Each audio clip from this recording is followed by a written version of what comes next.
Flying back around again. Hi everyone, and welcome to the 8th episode of the Shuffle podcast. We have here Jolie Anastasia joining us today. How are you, Jolie? Doing great. How are you? Very good, thank you. So, you're very known already in the US, but outside from the US, I live in Spain, and if I name you, not many people may know you. So introduce a little bit yourself so people can get to know you a little bit more. Yeah, of course. Thank you, first of all, so much for having me. My name is Jolie Anastasia, and I am the founder of Shuffle Wisdom. I have been shuffling for almost a decade and have been in love with the dance and seen it as an art form since the moment I first saw it. So the whole vision of what I'm trying to do is uh, bring wisdom and knowledge and spread education about the art form around the world. So, yeah. And how did you discover shuffling? Like, where did you see it for the first time? I was 16 years old, still living in Hawaii. So I live in San Diego now. I'm in San Diego, California now. But I was actually raised in Hawaii. And when I was 16, I discovered the Melbourne Shuffle compilation, but number three with like Jack Moon. And this was back in 2011. And I immediately just tried it out. I had never heard electronic music like that before because like that whole compilation is hard style too. So it was just like really different from Yeah. anything I had ever heard. And and basically just been in love with the dance ever since. And when you started, like, did you take on with the Melbourne Shuffle particular style, or you were like more into what can I find more, like, because maybe you don't resonate with the Melbourne. Did you resonate with the Melbourne? Yeah, I think I actually know exactly the moment that caught my eye. There's the third shuffler in that compilation. There's a pause in the music, and he pauses and does this thing with his hands, and then goes back into the shuffling. And it was just more the musicality aspect. Even though it was a sound I had never heard before, I could I could just like see how the dancer made it their own. And I just guess I kept listening to that same music. So that's how I kind of stayed with Melbourne shuffling. But I still don't really identify with a style of shuffling. I just know like the difference between the different styles. You know what I mean? But yeah, I never came like out the gate being like I'm a Melbourne shuffler. Okay.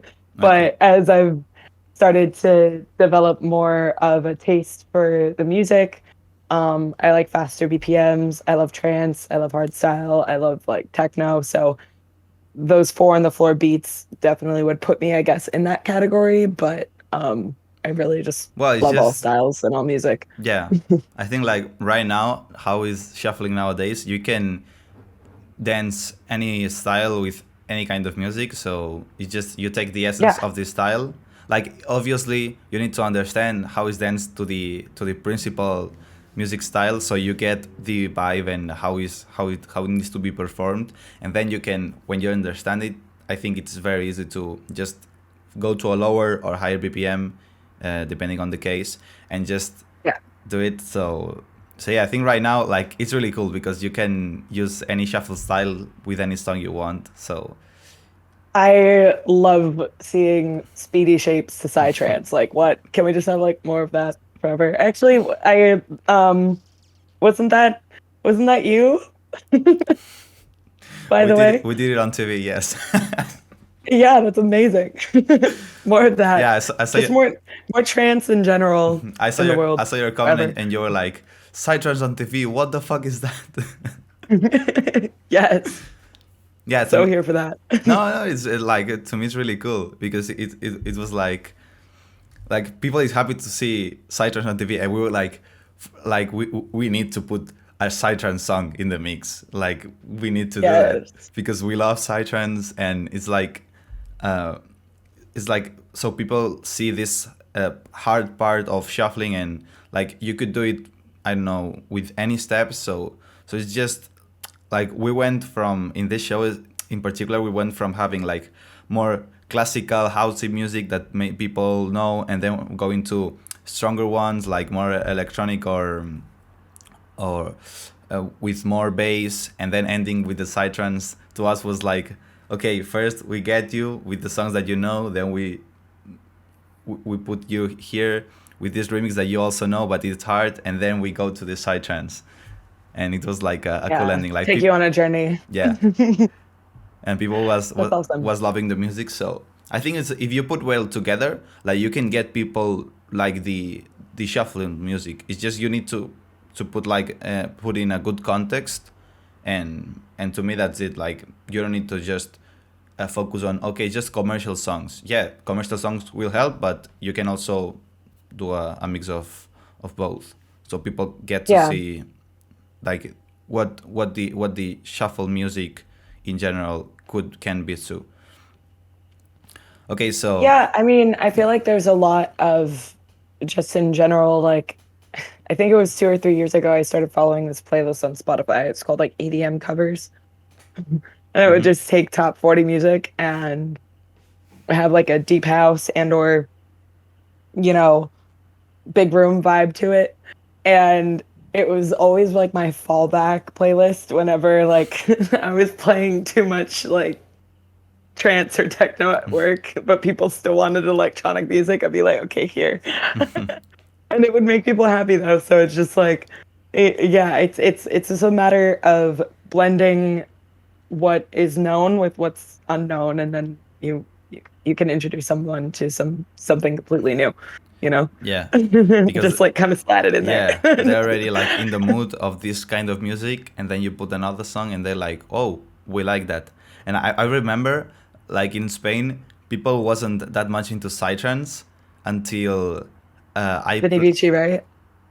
well, not Vini Vici exactly, like people like the psytrance, like don't particular Vini Vici, or maybe they like it, maybe they don't. But when in tournaments, when I was DJing and I started to put psytrance in some rounds, and also in the mix of the tournament, I put some psytrance in the end. People was like, man, I didn't know about psytrance, and now I love psytrance, and because it's like the mood, and it's like the building up until the psytrance, and Yeah. Oh, and who are your? I'm just can. Is this fun? Can I ask you questions too? Do you have favorite psytrance artists?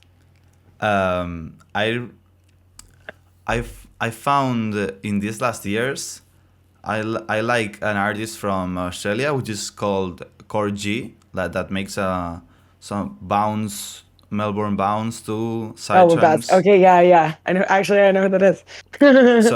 So like psytrance music that he has, I like it really much. Like I don't have any particular artist that I love. Like as you said, for example, I like Vini Vici. I think some songs are really good. Some others I don't resonate that much, but they have some songs that I really like to shuffle with. You should But also check out Asterix. yeah, I know Asterix. Okay, cool. But it's more like I found more remixes or this kind of things like that than just artists. I know I like Blastoise, for example, too. Yeah, good. Dope. That's awesome. It's really cool. Like my favorite, as far as when people start remixing sounds with like the gallop and the triplets of psytrance. Yeah. I really love it when, because you mentioned Melbourne Bounce. It's like the reverse bass. It's the when they can have that with the gallop. That's like, oh, I love that. It's like my favorite It's the thing that you perfect can. combo for the music. Yeah, especially for shuffling too, because not only do you get the reverse bass that helps you like keep the beat and the tempo, you also have like pretty much three chances to hit the drop. Like, and that's where it just like you get lost in a flow, I feel. But yeah, I love psytrance. Yeah, it's super cool. Like to me, shuffling is really good because like you have a lot of options in terms of music. So if you just don't like one, you Ah, can use it. You can dance to a bunch of different styles because you know house has a lot of styles, substyles too, and you have the art, all the hard music. Then you have trends, side trends, and hard style, and all the variants. So I think it's really cool to have all these things because people can get a liking from one song and from other styles too. But then you need to, like, because the spectrum of the music is big in shuffling. When then, for example, when people goes to competitions, I like to, if I'm the one choosing the music, I like to put a variety of music. So to me, like the person who ends up, for example, winning the tournament, they he passed like all the, like, through all the spectrum of music. Like they know how to dance to house music, to more normal, like not high energy music. They got some music with musicality, some strong music, some psytrance music. So I like to do this. So this way I always keep like the people interested in dancing to many styles. So I think this is really cool. Like it's cool to have to choose, but it's also cool to be versatile within these styles. 100%.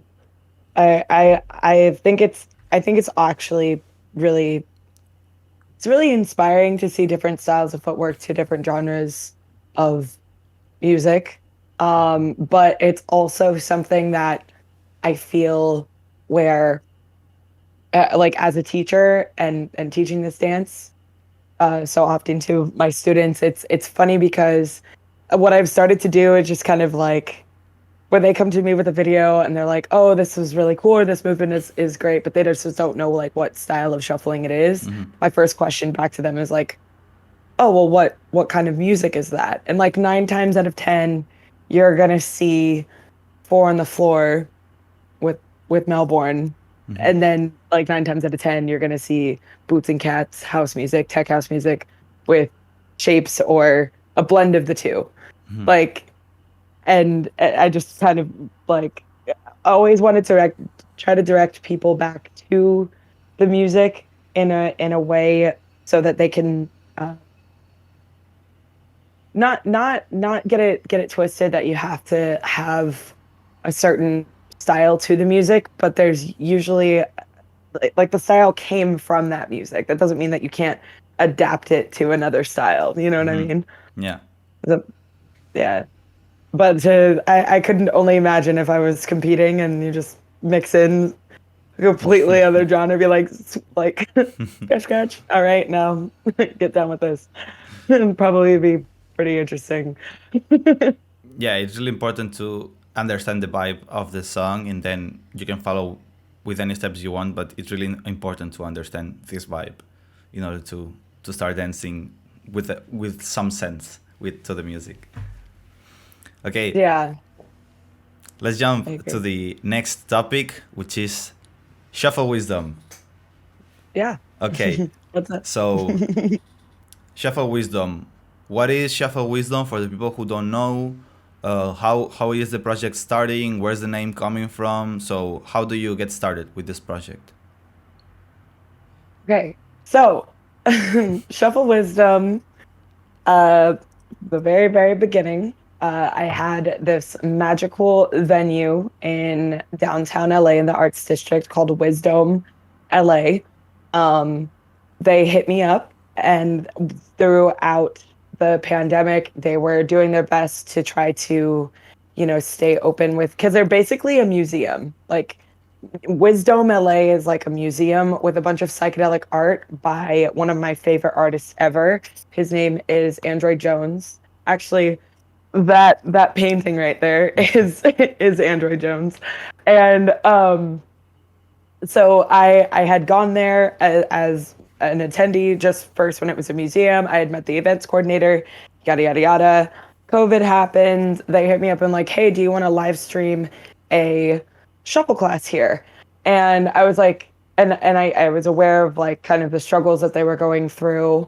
Anything in the arts throughout the pandemic suffered extremely. Yeah. um, and when they hit me up, I was like, yeah, I could do this, but I also have a lot of friends that could help get this bigger. And what like power in numbers, let's come together and teach together. So I ended up inviting um, uh, SB Val, the owner of Shuffle Babes, the real Dave Ruby out from New York, and then Lauren Carraza, Lala, and then we came up with this kind of like a masterclass. Instead of it being just a live stream of me teaching solo, it was like, oh, we're gonna have somebody teach the running man, someone teach some key step variations. I'll teach my strong suit, which is upper body, and Lala will have a little intro to cutting shapes. And it was all gonna be filmed by AR Project, and it was gonna be. I mean, it's epic and amazing, you know. And as it started to form more, like that's how it started.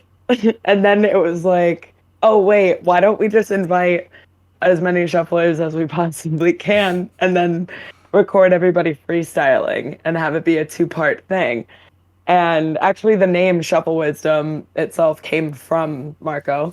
It's just like shuffle plus wisdom LA. Oh duh, it's Shuffle Wisdom. Like it just worked out. Um and yeah, in against all odds in in October of 2020, we were able to pull it off in the middle of downtown LA, which I mean, to be honest, we had to go through a lot of regulations and a lot of different things to be able to bring that group together. But something And else that I really wanted to do was get as many DJs that were also shufflers to play. The whole vision from the beginning of Shuffle Wisdom, for me at least, was to showcase the let me find the word again. Sorry, I'm nervous sometimes. don't worry. How multifaceted the shuffle community is. It's like, yes, you're a shuffler, but like 9 times out of 10, there's some other epic creative aspect that they have going on in the background. And I'm over here thinking, I'm like, hey, we're all struggling through this pandemic. Let's all come together with all our amazing creative brains and make some magic. So I literally every single person who DJ'd, except for one guy who was my friend, Dave Nevin. He's a really big trance artist. But he was the only one who was not a shuffler that played at the first event. So it was just like, Two Pool was on the decks, which was awesome. Came out from New York for that. And yeah, it was just something really special and magical. We had Mark Fong and John Techno Tupac. They're big in the LA Shuffle Squad community, and they do their back to back as Rush Hour, and that was like our second set. It was just really, it was literally like a shuffle party, not just the everyone there was a shuffler, but everybody on stage was too. So it was just something that I thought would bring us all together, regardless of style or background or whatever. Like the whole bridge the gap, which is the hashtag that I chose to represent Shuffle Wisdom.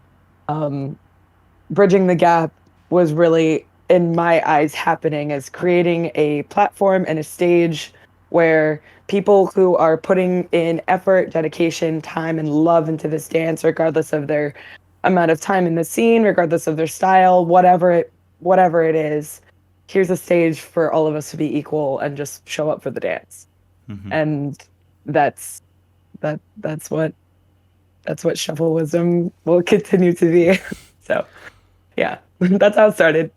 So it's something really recent, actually, because it has less than a year, like October 2020. Yeah. Yep. And Actually, the first Shuffle Wisdom went live on my birthday, which is October 30th, 2020. So like 8 months ago. Yeah, it's only 8 months old. it's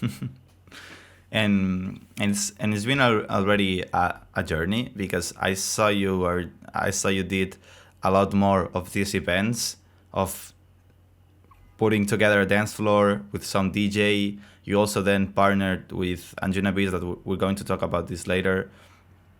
And this started like most of the projects, like for example, like it's similar to the like kind of to the shuffle showcase in some way, because it was like, okay, let's bring people together, let's shuffle together, like this principle of let's dance together and let's learn and let's have this space just for shuffling. Like this is really cool because like I'm sure you could feel that in the atmosphere, like pure shuffle. Yeah, yeah. I mean, it was just it, it's a very I don't know, the vibrancy and the air around a bunch of people that are just so passionate about the same thing. It's just like a gift, you know? And it's funny, I'd actually we kind of had lost contact, not lost contact. I just think that like, we both get so busy, but I was actually talking to Oscar for a minute about like trying to like possibly like join forces or make something happen because the thing is about Shuffle Wisdom is because it was born during the pandemic, um, which is crazy. Um, that's the only reason why it's only been, you know, in America. Like this is something that I've since the beginning, as I've seen it, like as I've started to just really cater to and dream more and more about this vision, it's like I want it to go everywhere.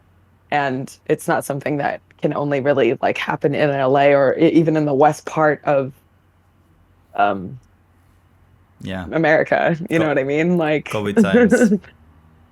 right, right. And that was something that's like been asked a lot of questions and there's been like a lot of pressure on my side as far as like, well, what about this representation and what about this over here and yada yada. And I'm like, hey, I mean, I can't even travel to half the places that I want to, or they can't even come here right now. So it's just like, just be patient. But I would love to figure out a way that, you know,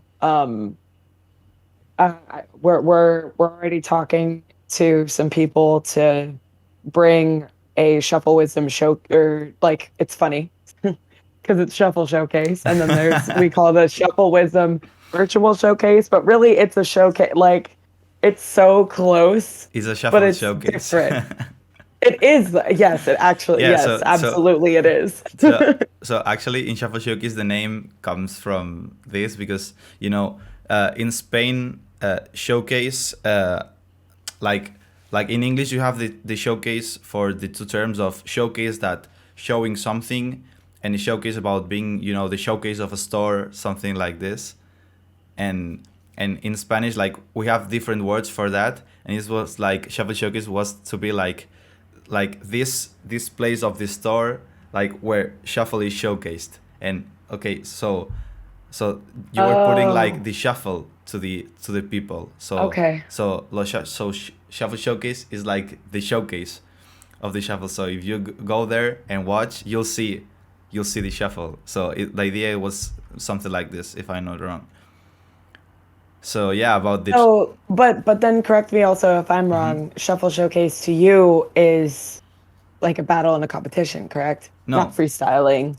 No? no, no. So shuffle showcase is like an organization, and Mhm. in the last years we have been doing a lot of competitions. Like right now I'm not in the Mhm. team, but like I left some months ago, so like I pretty much been almost when all the big things happened.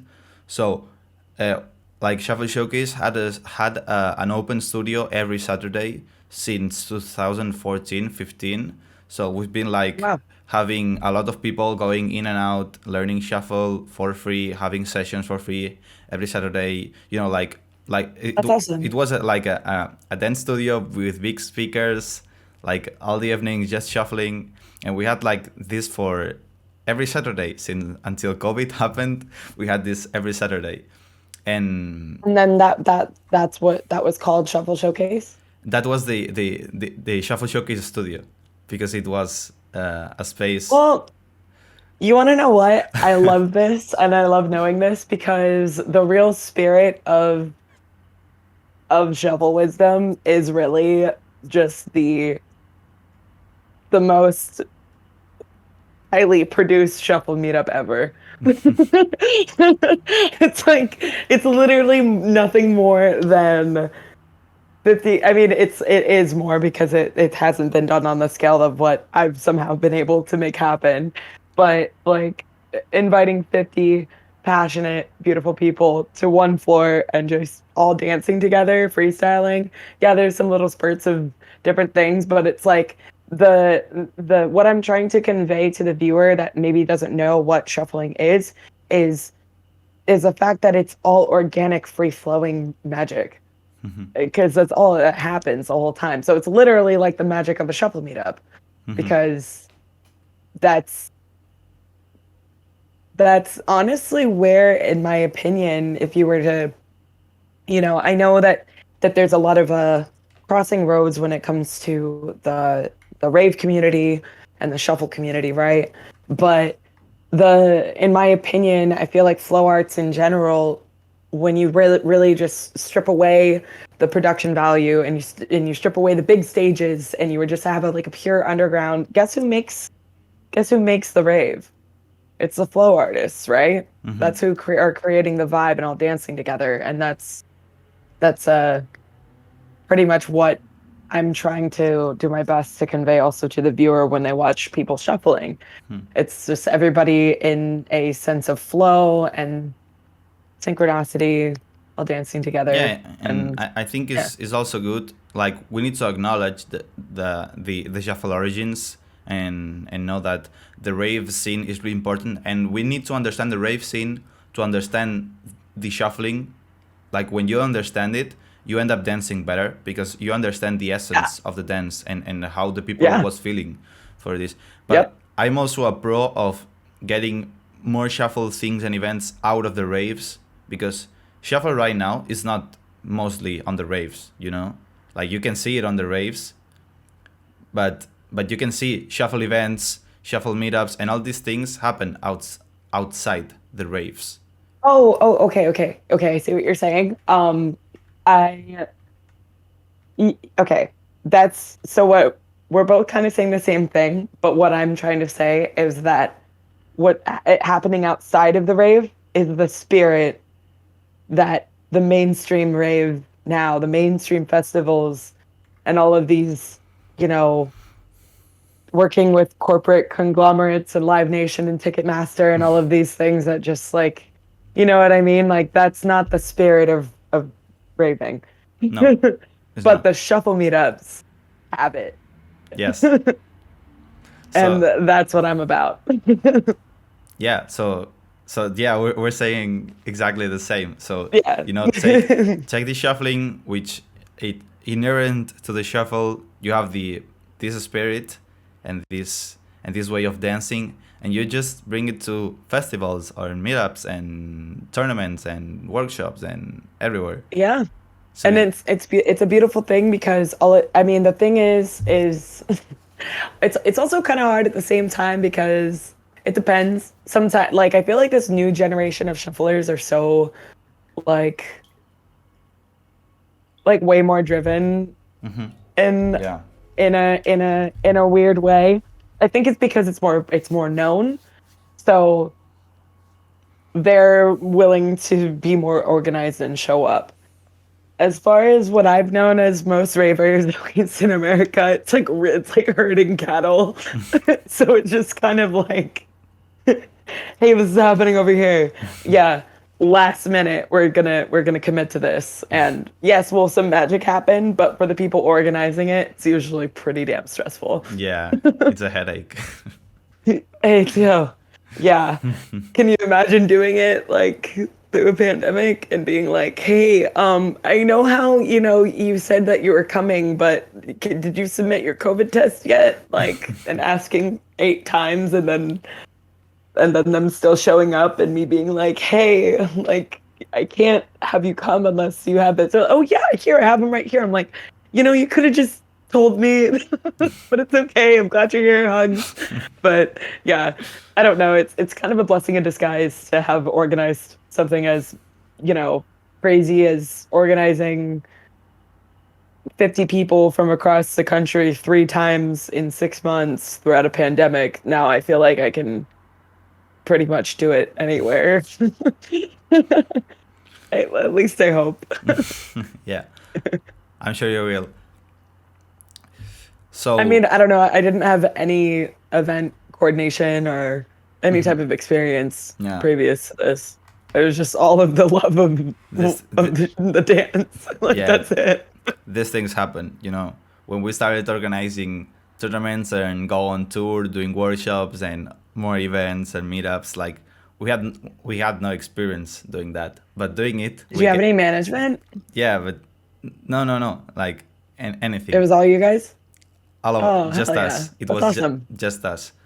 So Kudos. it was just about, okay, we want to do that, let's do it. If we mess up, next time we won't. So Yeah. this is the learning process. So the same happens with you. You start doing this, and if you struggle with something, next time you won't struggle with it because you have it in mind.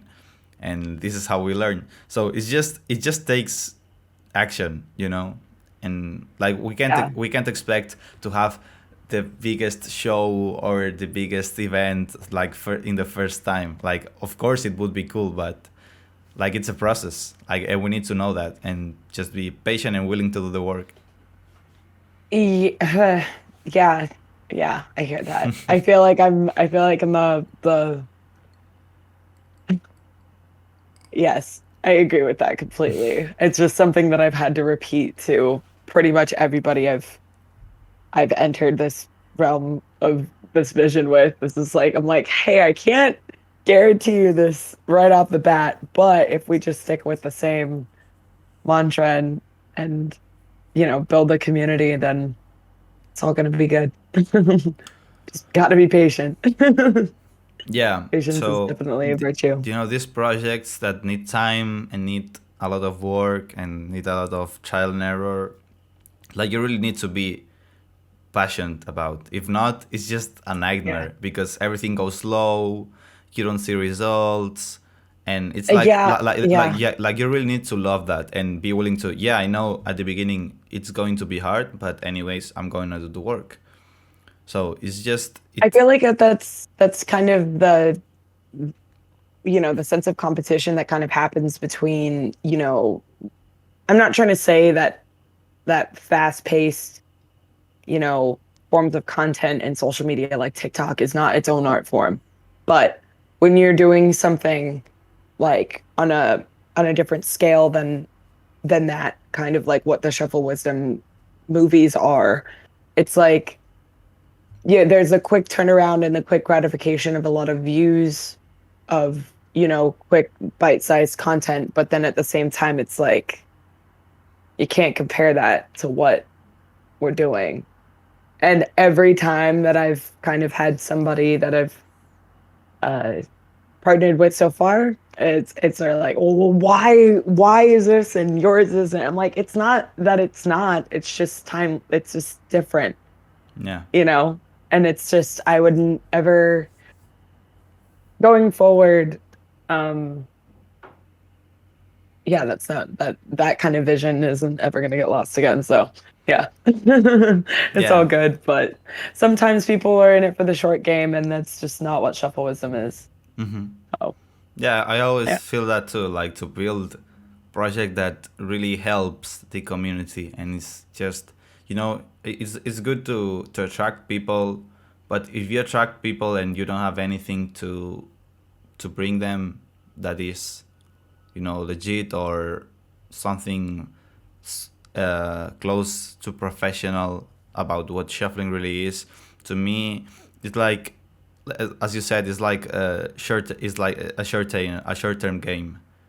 You're not here for the long term. Yeah, So to me, yeah. it's like, I Oh. don't feel like I barely feel anyone, as competition. Like, if you get to people and other people gets to other people, like, why does it has to be competition? Like I there, bet, yeah, yeah. there's not an overbooking of shuffle events happening that you need to choose between two to go.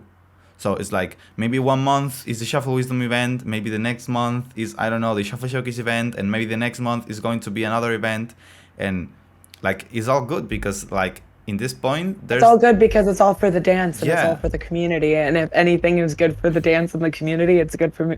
me, Yeah. and it's good for all of us. Yeah, It's and good for everybody if who if loves this if dance. people likes, you know, shuffle showcase events, and they see another professional event made from shuffle wisdom, they're going to go because they like the vibe and the environment of the professional events, and they probably go more people to these events, and otherwise the same, you know. So it's everything. Maybe we can somehow just create a, a chapter of either or, and just, to be honest, that's, I don't know if we're gonna have a conversation throughout this podcast about the future of Shuffle Wisdom, but that is actually something I'm doing in a next step, is to try to literally just create more global representation, because it's just not something that I can do solely on my own over here.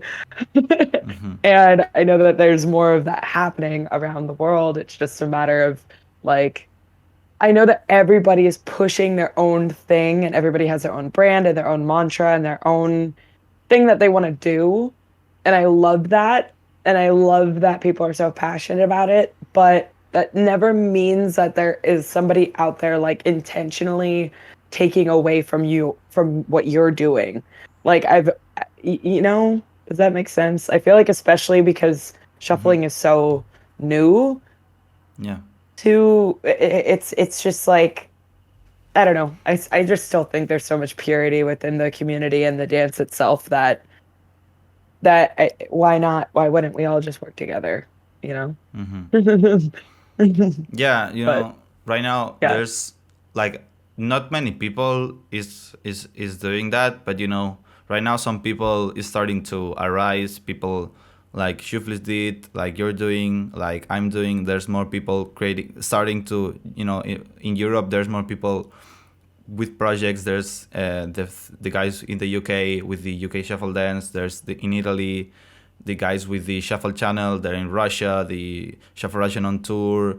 Like there's a lot of organizations all over the world. Francis also has the World with Dance with me. So there's a lot of people doing their projects and starting things because they believe in something, that they believe they can do more in shuffling and contribute to the movement. And there's already a lot of people trying to do a lot of things. So I think like in the future there will be more people because they want to join the shuffle business or whatever. But people right now, people who is doing the things, is like, as you said, like to me, I talk with all these people and everyone's like really pure and really into shuffling. They love shuffling. They just want it to do better. And almost everyone that I meet that is starting to build a project, like people respect the shuffle so much and have the like this core value, which is acknowledging what shuffling really is and just trying to do better for the movement. So I think this is the point where most of the people are right now. I guess maybe someone that is not, but I'm talking for the people I've talked to. I don't know. What do you say? What do you think, or what's your opinion about this? Um, I think, oh, I feel like that's a, Don't worry, you can talk whatever you want. so yes and no. I feel like there's sometimes a huge gap in what shuffling is, that has seemed to been overlooked. Which this is, I guess, where I'll come through and do my best to kind of represent the, I don't even want to call it the Melbourne community, because I'm not from Australia. I'll call it the Cali style Melbourne community, where there's so much happening in where the roots of that style came from, but there that somehow these people kind of get skipped. And I it's it's the hardest thing to kind of see, because there's so much knowledge that is there. And yes, there are some people in the community that have not been the most willing and or nice about just sharing their knowledge with people with more influence or more power in the community as it stands now, where that kind of still it's almost like still hard for the community to heal from that kind of being skipped over. And just because where I'm at right now, like literally I'm in San Diego, I'm just below LA, you know, um, literally 2 hours away. And there's just so much history and passion and love that comes out of that in the past 10 years out of this community. And sometimes if they could just, quit being mean and being keyboard warriors, then maybe, they might get a little bit of a shout out when it comes to people of major influence, speaking into what shuffling is. But sometimes like it just doesn't happen at all. Yeah.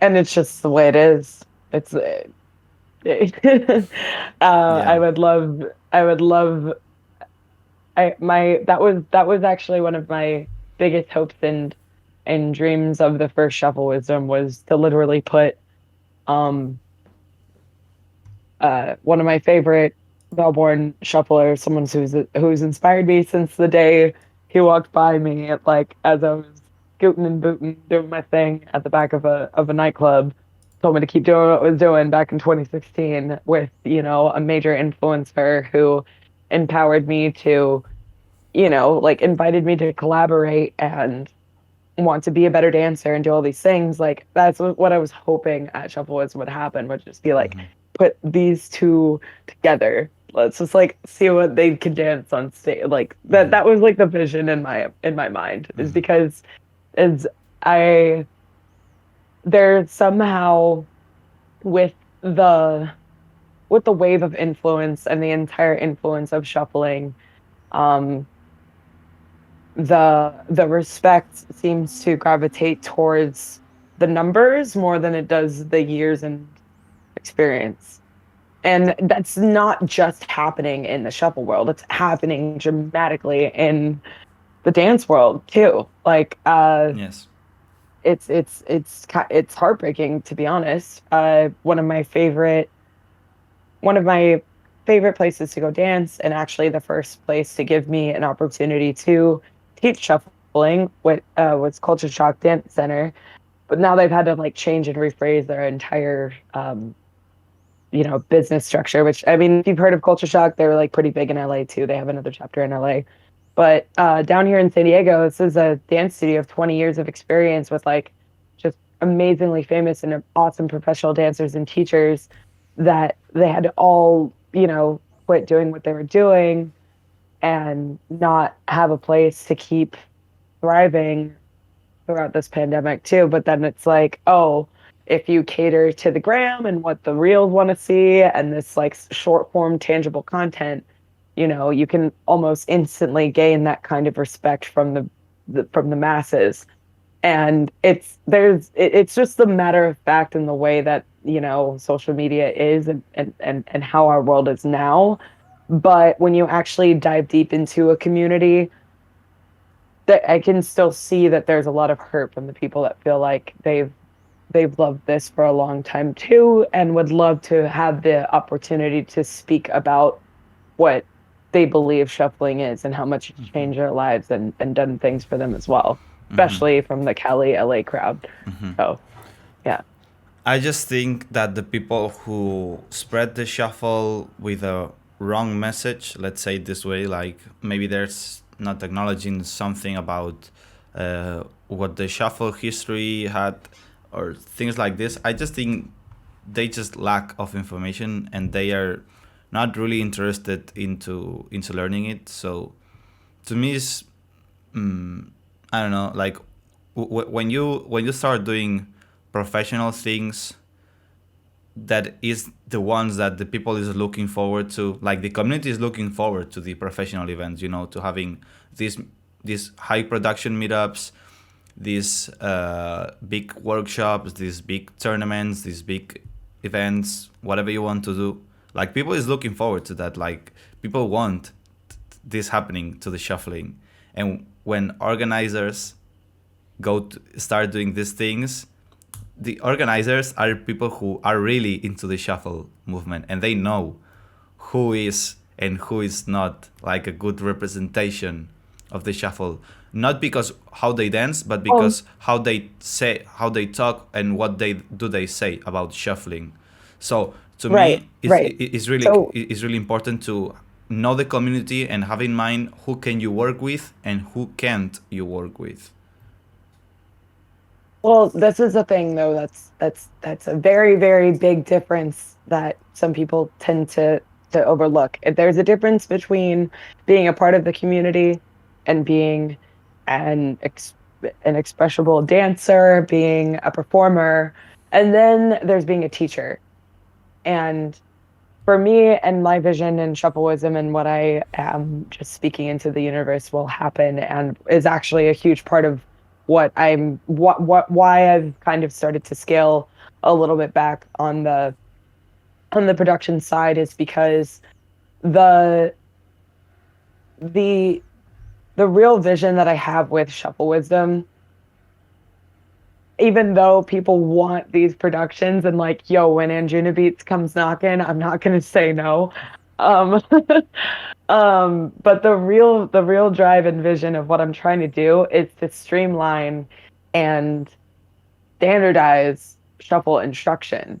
Because how do you make a dance professional? That's like a really interesting question, right? Hmm. Like what makes a professional dance like ballet, tap, or jazz or like hip hop actually came from the streets too, You know, but now it's taught much more standardized and there's a right way to teachers teach things and just there's a wrong way to teach things, right? yeah. That hasn't been created within the shuffle community. And it's not a matter of this way is better or this way is worse. It's just a matter of fact. Hmm. And that hasn't been done yet. And that's actually something Hmm. that has been my vision since the beginning. You know, in Literally, yeah.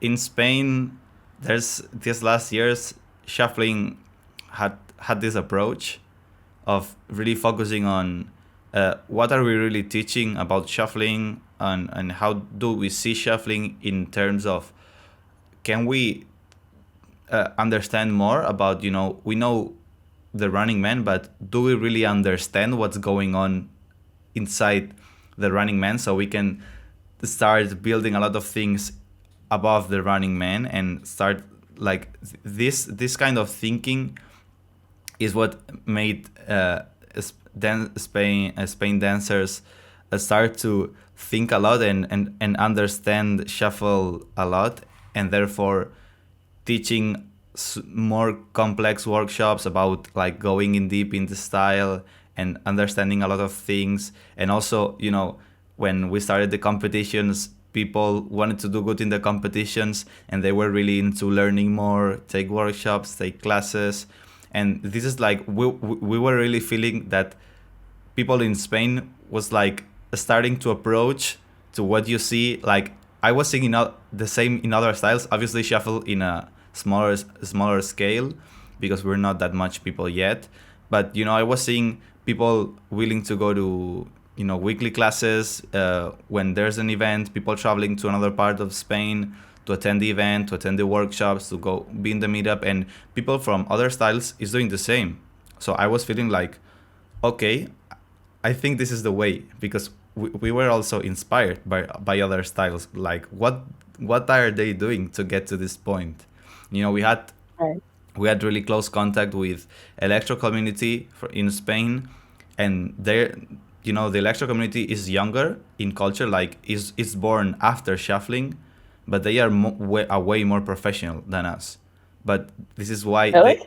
yeah, and this is because they started to do these events. They started to really understand the style. They did the workshops. Like they have a lot of things, and they're teaching a lot of things, and they are also inspired by by other styles, like hip hop and like Yeah. not the choreo, but the other part of freestyling. Really trying to understand the style, and this is what started happening to us, and like we were really feeling that we were doing that. So it's amazing because you start to feel like, yeah, man, like we're really starting to figure out what to do with shuffling and how can we take it to a next level. So I think it's really a matter of time that this kind of thinking and way to approach shuffle starts spreading, and more people will be into this, because when you start seeing this, and like with just one idea you start to see a lot of things happening, and your head is like, okay, now I understand why this step is this way and why the other is the other way, and you start like, you want more of this, you want more insights, you want more of everything. So Yeah, of course. you really start like being really passionate and wanting to learn more. So this is like what we look for in the But future. that so looking for that, right? So the action of somebody, give them, let's say that we have like a quarantine born shuffler, Mm-hmm. somebody who's, Yeah. you know, just in love with this dance, showing up for it whenever they can for the past year. And then they might, find inspiration from maybe a certain dancer or from a different style that they've seen, but then they can't find tutorials or they can't find a certain way to dive more into that style, right? It's like that is that it it's so strange because it's like never wanting to put anything in a box ever, but at the same time there's a foundation of movement that sometimes, at least a lot, I feel in the Melbourne and Malaysian side of flow, because that's what I see the most, to be honest. Mm-hmm. Where I even just had my lesson, my private lesson today, where so funny. Pulled up a TikTok video, and then she pulled up a video of me freestyling, and it was just like, I like this move from this part, and then I like this move that you did here, and it was literally me doing, or it was shout out to Abriel Tucker, but it was a video of her like getting down with the freestyle, and she's doing I don't even know what they're called because I'm not really familiar with shape, Mm-hmm. but a variation of Charleston, but it's not where you connect to the ground. It's just like almost like a door hinge with your knee. You know what Mm-hmm. I'm talking about? From the front. Mm-hmm. From that. And then she was liking my version of the Malaysian T-step. Mm-hmm. She was like, I want to do that in this. And then I'm like, okay, but what song do you want to dance to? And then she puts on Zoo, which is like the slowest BPM possible to teach either. And this is like a perfect example, like someone that's just fell in love with shuffling through the quarantine, and I'm over here and be like, okay, I know I'm gonna try to teach this right now, right? It Mm-hmm. still worked. It was great. We had a really fun time, and I taught her both things. But it's like that's a lot for I can't think that I'm gonna have like a market that's gonna know what I know about the shuffle community enough to be able to break that down to somebody, Mm-hmm. And the beautiful thing about this dance is because it's so new and because it's so empowering and because it's so beautiful, people literally love it so much that within 6 months to a year, they want to start teaching it, Mm-hmm. which is beautiful, but it's also kind of terrifying. It's a double-edged sword. Yeah, it's like I love your passion. I love that you love this, but like, can we just hold on for 1 second? Because I think the whole community is still trying to figure out how every, you know, style of shuffling wants to be represented. And that's kind of where my idea of shuffle wisdom and what I'm trying to do is not never to take knowledge from anybody. And I feel like there's a lot of a sense of ownership or a lot of like a sense of possession in some types of knowledge in this community too. Like they don't like, oh, I'm not going to share it. Oh, it's going to get bit from me or something. You know what I mean? But I've just never been somebody who's really seen knowledge as something that can be taken. I've always seen it someone. I've always seen knowledge as something that can only be given, Mm-hmm. you know? And it's like, why don't we do our best to just give as much knowledge as possible and figure out how we can streamline it all together so we can all elevate the stance together? Mm-hmm. And Yeah. that's yeah. Yeah, I always I said that some many times in the podcast. Like, I'm a believer that you need to invest in the community, and if you're inside the community, if the whole community grows, you will grow too with the community. So Oh, absolutely, yeah. yeah, so I think like if you're inside the community, it doesn't make sense to not teach the community or not invest in the community, because this will only bring you better Yeah, but also some good people just things. don't know how. Yeah, yeah, I'm sure. Like, but you know, but it's okay. Like, sooner or later, if you really want to, you'll find out. So it's not that, yeah, I want to teach, or I want to explain something, but I don't know how. Don't worry. Maybe you can ask someone who is already explaining, and maybe this person can teach you and drive you and help you to how can you put this information together and present it to more people.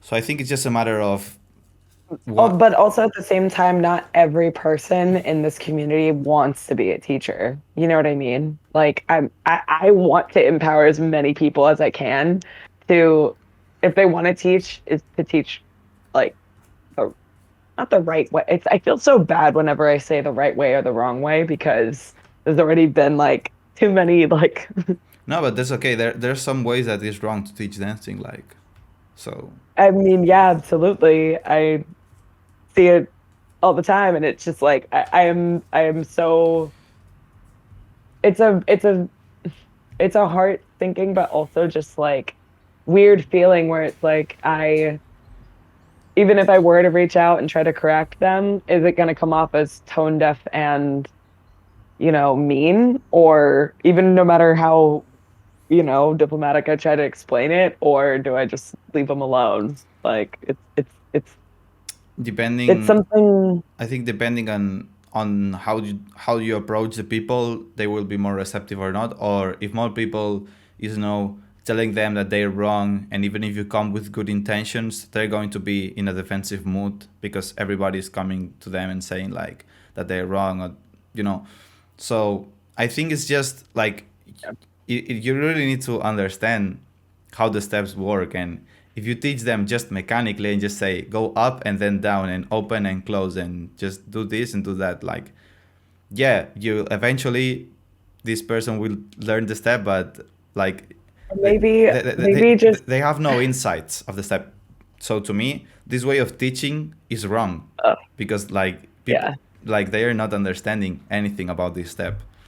So to me it's just a very superficial way of teaching, and it's like to me this way of learning is for TikTok videos, like this, because you learn the steps, you execute them, and you have the video, and then you you, Right. you just don't need more. Like, if you're a current creator of TikTok videos or Reels videos or these quick videos, probably if you do always shuffle, you know shuffle. But many people just wants to learn this video, and they just learn these steps and then they forget. So to me, like, it's important if you reach out to a lot of people Right. to have Right. this Right. Right. part of teaching them and saying, yeah, we did this, but these are the insights of the steps we're doing, or you have videos here explaining what is the steps, what are they. Yeah. Yeah. I mean, so so basically what you're saying is that the when you're saying like people forget what they just saw on TikTok, that means that they're like not staying dedicated or committed to learning more of the dance, right? Kind Yeah, of what you're saying, or right? no, not just the dance, but maybe some choreographies, they learn the steps, then they learn the steps for But then they shooting, fall off, right? for shooting the video, just for shooting the video, Right. and maybe they Yeah. want to do another shuffle video, and they just learn this exact choreography or combo or whatever, and they just learn it, and they forget because they haven't dedicated a lot of time to this. Like, they learn it mechanically, and then they forget because they don't have internalized the knowledge of these steps, and what is the feeling of doing these steps, and how are they really Right. working. Right. So that's what I mean. It's funny. I don't expect you to have seen it, but if anybody listening has follows me or sees my Instagram, I literally went off for like 20 minutes on this. I call it the EDC theory versus the influence of shuffling. And it's Mm-hmm. kind of how I feel about people being exposed to the rave scene by wherever and however the mainstream gets into something, right? Mm-hmm. Like what gravitates what makes somebody want to attend their first, massive festival. There's going to be, different reasons for it all. Maybe it's to learn something new, maybe it's to meet people, learn some fun steps, whatever. But as the years go on, there's only, half of the amount of people from their first year that are going to keep continuing to show up each year after. You know Mm-hmm. what I'm saying? Like, um, if if you're if you're walking into your first major festival, you're probably going to be at the main stage for a lot. Probably where you saw TikTok shuffling, and so you're going to try it out. Let's say a year goes by. Guess what? Maybe you're going to be going back to that same festival 2 years in a row, like about half of those people would. And maybe that's when you're going to try to start to freestyle and incorporate your own type of emotion and feeling into your footwork, Mm-hmm. and then we'll look at year three, and then maybe about half of the people that attended last year, so 25% of the audience that was at the first CDC 3 years ago, might walk around and find the other genres of music and look at the other stages and figure out what they actually like and start to make it their own. Mm-hmm. And it's like kind of exactly how I feel about like the rave culture and the dance culture versus the shuffle culture. It's like people might find inspiration for like a year or so, and that's cool, that's awesome. It's like, but their exposure came from you never know how somebody is going to interpret or and take in the way that they were exposed to this dance and where they're going to go from there. Mm-hmm. Because I'm actually a perfect product of somebody who came from a level of influence. I came into this from YouTube. It wasn't from TikTok. It wasn't from Instagram. It was like, just another social media wave. It's a decade old. And now it's like my passion in my life. You know what I mean? But that doesn't mean that there isn't another person just like me out there that might be influenced by something that they see on TikTok, Yeah. but it's going to take that individual person to dive deep into the passion of what this music really is and make it their own. And that's the beauty of continuing to put out this content. If people really want to dive into it more and be more if people want to be in it, they'll find their way in it. Like, you know what I mean? It it's something that unfortunately, right now, there isn't a solid resource for all styles and all levels of dancing, or like a community resource where people can dive into whatever style they want to of shuffling. That's exactly actually what my vision of shuffle Mm-hmm. wisdom in this next chapter is supposed to be, Mm-hmm. is so that there's a one stop place where people can find, the right knowledge and learn about the history and learn about the community at a much deeper sense than just like the fast-paced instant gratitude of swiping on social media. Mm-hmm. You know what I mean? So, yeah. Yeah. That's my EDC theory, by the way. Have you ever been to an EDC? No, I haven't been Really? to EDC. No. Yes. Have you been to a multi-stage festival? Yes. Yes. Which one? Uh, I was it. I don't remember the name. We went. Most in Barcelona we have the Barcelona Beach Festival, which I haven't been to ultra huge festivals because I haven't traveled to festival precisely. But because this festival has been here for 6 years, I think, and like some years they had two stages, some others just one, and we've been to other festivals like where we were performing on stage, and we had like the main stage, and then after the performing we had like the main stage. There was also techno stage, and like we had like yeah like so I just I started going festivals when I was 15, so I was like really almost in the How old are barrier. you now? 22.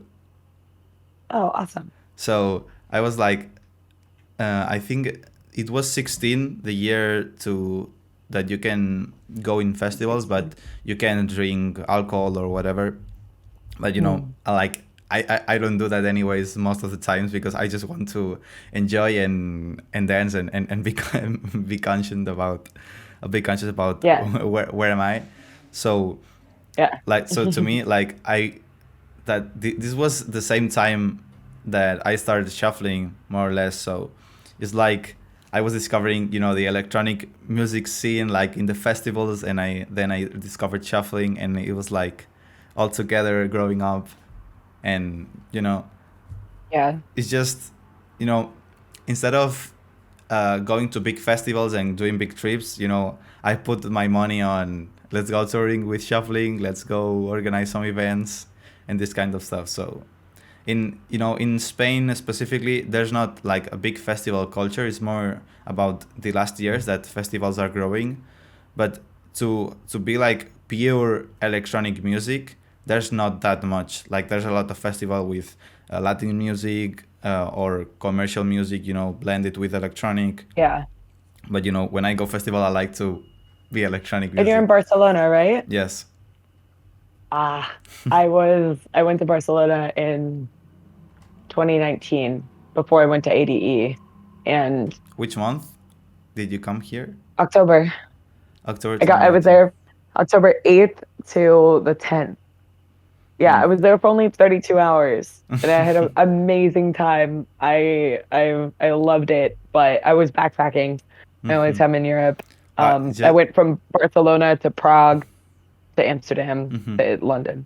Mm-hmm. And I tried to connect with the shuffle community. I just wasn't as dialed into it then. Yeah, I've and always been in this uh in these days we were touring. We were in Mexico, so we that's right. we I weren't was there. talking to yeah, yeah, I remember. I had reached out to to Oscar, I believe. How do you say it? It's exfolius. How do you say it? Shuflis, Shuffle shuflis, it. Wait, shuflis. It's like shuffle but shuflis. but with an X. Yeah, it's just Yeah, like so much it, harder. it's English pronunciation, but this name is actually more of it was like kind of a joke in with Oscar's friends, because he was the only one dancing shuffle, and he was being called like chuflis, like because in Spain, people who don't know how to pronunciate, maybe sometimes they pronounce it like with this ch sound, like it was like a ca. Shuffle. Yeah. So so it's like it was kind of a joke that in the end turned into this name. So it's just, I just keep it Shuflis, and that's it. So yeah, it's really hard if you haven't, like if you read, you're like, how do I pronounce this? Yeah, no, it wasn't easy for me at all. But I think like we exchanged info on Instagram, and then it was my first time using WhatsApp also for the first time when I was traveling. Um, and then I don't it was just it was super hard for me to because I went and I backpacked through Europe with the intention to attend shows because for me it's like it's kind of the opposite for with your intention and how you've gone about like within the community Mm-hmm. as far as your involvement in dancing and all of that. Like, I know that you're saying like, oh, let's organize these things, let's do these competitions, and that's where you put your time and your money. I am somebody who is just a music freak, so I will follow it around the world, and that's pretty much what I have done. Um, with like the last 10 years of my life, to be honest, I have shoe boxes full of ticket stubs and um, just artists that I've seen and I've loved and I've followed like around the world literally. And that's kind of where my inspiration for shuffling came from. Is just to kind of create my own, you know, uh, my way of expressing my love for this dance is through like showcasing it through the music that I love. So I feel like I'm also kind of the more that I'm meeting more people in the shuffle community. I know that everybody is in it for different reasons, but like I feel like for me, 100% is always going to come back to the music. And I also just want to do my best to empower leaders in the shuffle community to uh, teach a little bit more like music theory and things of that nature to their students as well. Just because like there's gonna be different styles to different songs. Like, yes, you can, like, absolutely, yes, you can do this to this sound, but at the same time, it might flow and be a little bit easier if you do it this way to the sound. You know what I'm saying? Yes. Yeah, I just happened to yesterday I taught a lesson like I'm doing musicality in my classes right now, in my online lessons, and I was like there was a no dancing lesson. Like I was like on the computer with a DJ software, and we were like watching the songs and talking about, you know, structure of the songs and what happens, so people really understands the music, how's the patterns, how's everything happening, so they can have a better understanding of the music, and they, you know, start to interpret so much better the music that they hear. So it's just not sounds and beats and boom boom boom. So but So you're teaching it in like 32 and 64 and like bars and stuff. yeah, but not just that, but we're really going into, you know, when like little pattern happens or some sounds happen, and like really understand the structure of the music and how do electronic music works. You know, I have a Whoa, wait, I'm curious. How do you I feel like you have to do that with an individual track. How do you do that? How do you generalize that? because you know, we're seeing a lot of tracks, and you know, same patterns go happen all the Well, time, yeah, you know, yeah. but That's what I maybe mean. Like when it, you usually have like a 64, then a 32, then a boom, and then it's like a like I get I kind of I might be saying it in a different way, probably way more casual than you two. But um yeah, you can once you I guess empowering students to listen to the music intentionally that's very is important. yeah. That's really important. Like that really made a difference on me. So I should teach that. It's yeah, I mean it, it's funny. I from being a raver and then being a shuffler, it's like it's almost what made me so good at shuffling. Like when I am just feeling it is just intentionally listening to music as a music lover. I'll just know I'll be at a set, not been there before, and just know when something's gonna happen. My friends are just like, "How did you know that that was just about to drop like that?" Or "How did you know that that was gonna happen?" I'm just like, "I don't know. Maybe because I spend like my whole life listening to this, and that's how I'm able to express myself through this dance." And I think that that sense of that sense of freestyle and that sense of expression is something that I would love to see so much more in this new gen of shufflers Yeah. too. So you know, there's basic So things from structure, like, you know, when where is going to be pauses, when is going the, like there's a the silence. double beat, Yeah, the double I beat, and love then, you that. know, before the drop there's a pause, and you Yeah. like there's nothing sounding, and you boom catch a drop, and there was no sound, and people's like, how did you catch this drop? And it's like, How? man, if you were listening to the past things, then you follow the tempo, and then you know the counts, and you catch the drop. Like there's some easy structure things like this, but then, you know, when you want people to really uh, go deep in musicality, you really need to go to the details of the song, because in the end, you know, people will end up, and most of the people, as you say, people who listen to a lot of music or go raving or go to festivals, if you listen to a lot of this kind of music, you will end up having this very internalized because you're really Yeah.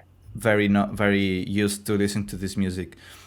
So when you really want to get better at your musicality, you really need to go in detail on what is happening in smaller patterns. You know, you have the big like 32, 64 counts, Are you talking about synths and stuff? but yeah, maybe something like maybe in you go every 16 something happens inside this 16 and 8 bit and 4 and 2. Yeah. So like Yeah. if you catch these little patterns that repeat or don't repeat Ah. inside, like this to me is like Yeah, yeah, yeah. the It's most. like my favorite thing to teach and break down, actually. Like, yes.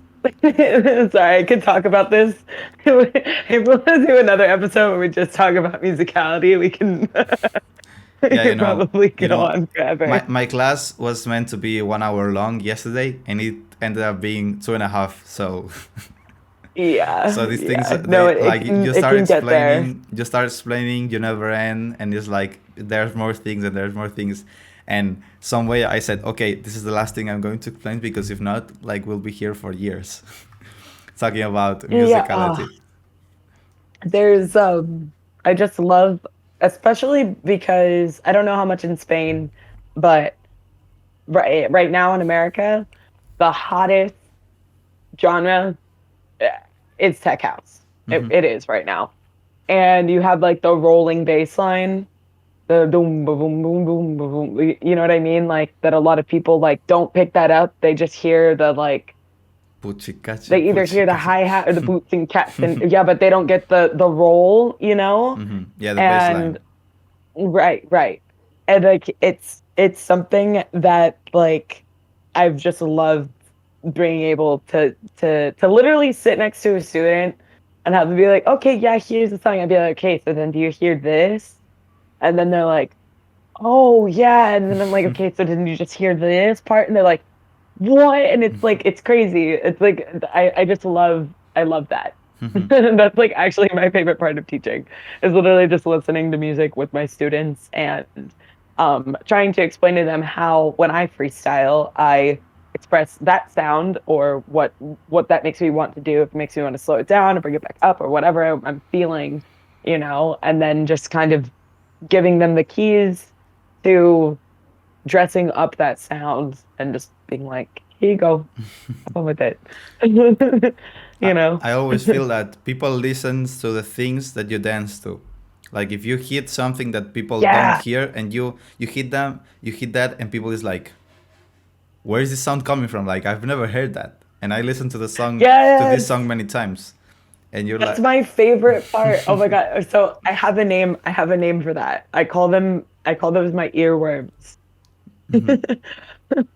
They're like these like like you know when you hear a track and you freestyle to it and it's like that certain movement that you do and it could just like it gets stuck. It's like an earworm. And I know that I'm maybe not in Spanish, that's like a common term, but no, it's like like literally traduced is not. But I understand you.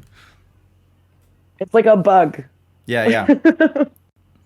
But like a tickly bug. Yeah, And that's how I I'm feel. understanding, but it's not an Yeah. expression in Spanish, so don't worry. I wish I wish there was something that yeah, but that's what I call that, especially when I teach. And you like whenever I am inspired to freestyle to a song, it's from an earworm. 100%. I will like hear it. I'll be like, oh, boot, save. Like, I'm going to freestyle this is later. And it's always just like this one little sound that just does it for me. And it happens a lot for me in trance. A lot for me in trance. And yeah, I just call those earworms. And I try to just get people to, and the cool thing, especially before I started to get into like the content creating space or really like think that that was what I was going to be doing because you know I started I've known how to shuffle and like wanted to shuffle for almost a decade, but like I didn't really start putting out videos until 2018 Mm-hmm. because I didn't know that that was really like a thing. And I saw other people doing it, and I was like, oh, I kind of want to do it myself too. And so I was doing it to music that I really liked, which was, trance and techno. And like I saw it as a opportunity, like of the captive audience of my following to listen to the music that I love. And I was just like, here's this trance. You probably haven't heard this before, but here's this little thing I'm gonna do to showcase, this this sound. And yeah, those are that's kind of what most that is what the inspiration of my dancing comes from, is just showcasing sound. So yeah, to me, musicality is something that when you want to level up, you need to focus with an approach of really understanding the music. So it's not just about hitting sounds. It's not about you need to know the music so you can hit the sounds because you previously know. Like you need to develop um, the, the Acquired the taste. capacity of being in the moment and catch things, like be listening and understand the patterns of a song even though you never listen to this. Like sometimes, like some people put some mix and in a song, I'm like really focused and dancing, and I really hit almost everything in the song, and then there someone comes and tell me, yeah, the first time you listen, right? Like because you hit everything. It's like they like pretending to say that I knew the song. Like this is in a friendly mode, not in hating mode. So they're like, oh, first time that you listen, and I'm like, actually yes, it's the first time I listen, and I'm like, don't ask me because I don't even know how I hit everything. I just was focused and it just happened. So like it's really cool when this happens because it's like I don't even want it to, but I catched almost everything, and that's because you have internalized a lot of structure and patterns and understanding about the music. So Just listening to the music, yeah, because music is the you answer. you really need to be listening, and not thinking about Yeah. okay, what step I'm going to do next. Just wherever the dance and the music takes you, and that's where we go. So I think this is the cool thing, and where you will be uh, coming up with things in the moment and not pre-thinking them. And I think this is the beautiful part of freestyling, and just listen to the music and just go to the dance floor. Right. Absolutely. Hmm. Okay, let's talk a little bit more about the shuffle wisdom. You commented that Anjuna Beats came knocking, and you said yes. And Yeah. how's this partnership or collaboration starting? Like, do they get interested because they see a showcase? Are you the one reaching out to them? How does this happen? Okay. Actually, how that happened. So this is actually really crazy. Um, I got an email from Anjuna Beats within like the first 10 emails ever of starting like the Shuffle Wisdom domain. Hmm. They hit me up with this collaboration opportunity from Anjuna family, which if shout out to Anjuna family. But if there's anyone out there that loves Above and Beyond, there is a really beautiful community surrounding the record label and just Above and Beyond in general. And the greatest thing about what they do is they like to give back to their community. And they were figuring out different ways to provide content through the record label and on their social media by showcasing people in the community. So they hit me up through this thing called Anjuna Moves, which was like a health and wellness side channel of what they had going on throughout the pandemic. And Anjuna Moves, oh yeah, we'll have this, we'll have shuffling on here, And I'm personally a huge Above and Beyond fan. Uh, Seen them like 30 times. My only tattoo is Above and Beyond. um, I just am known. in that community. And so it was just kind of easy for me to be like, hey, thanks for hitting me up to teach on your Twitch channel, but I'm also doing this thing where I'm bringing a bunch of amazing dancers together. Maybe we can collaborate and make something magical happen, especially if you can whitelist our content, because that was something from the first Shuffle Wisdom that was a hard lesson to learn. It was really hard to do anything with our content, Yeah. pretty much, because nothing was whitelisted or okayed. And in fact, during the first stream, in the middle of it, on my birthday too. So it was like I was hosting a party and the stream gets shut down on YouTube and I'm like, Yeah, oh, because if there's some copyright issues, YouTube shutdowns right, yes. during the Oh live yeah, stream.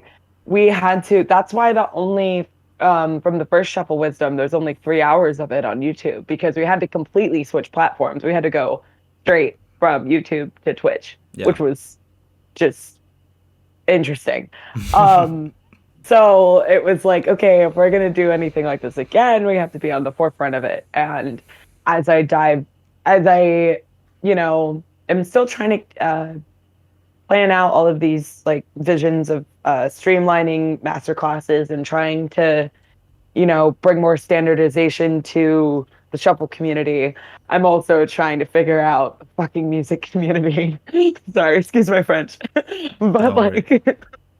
like I had no idea what I was getting into when I started to look into music laws. I was like, oh my God, like this is really hard. Like this is how do people even start to have a business when everything has Copyright. a dotted line to sign and copywritten? Yeah, exactly. So it was honestly a massive blessing in disguise for Angina Beats to give that to us.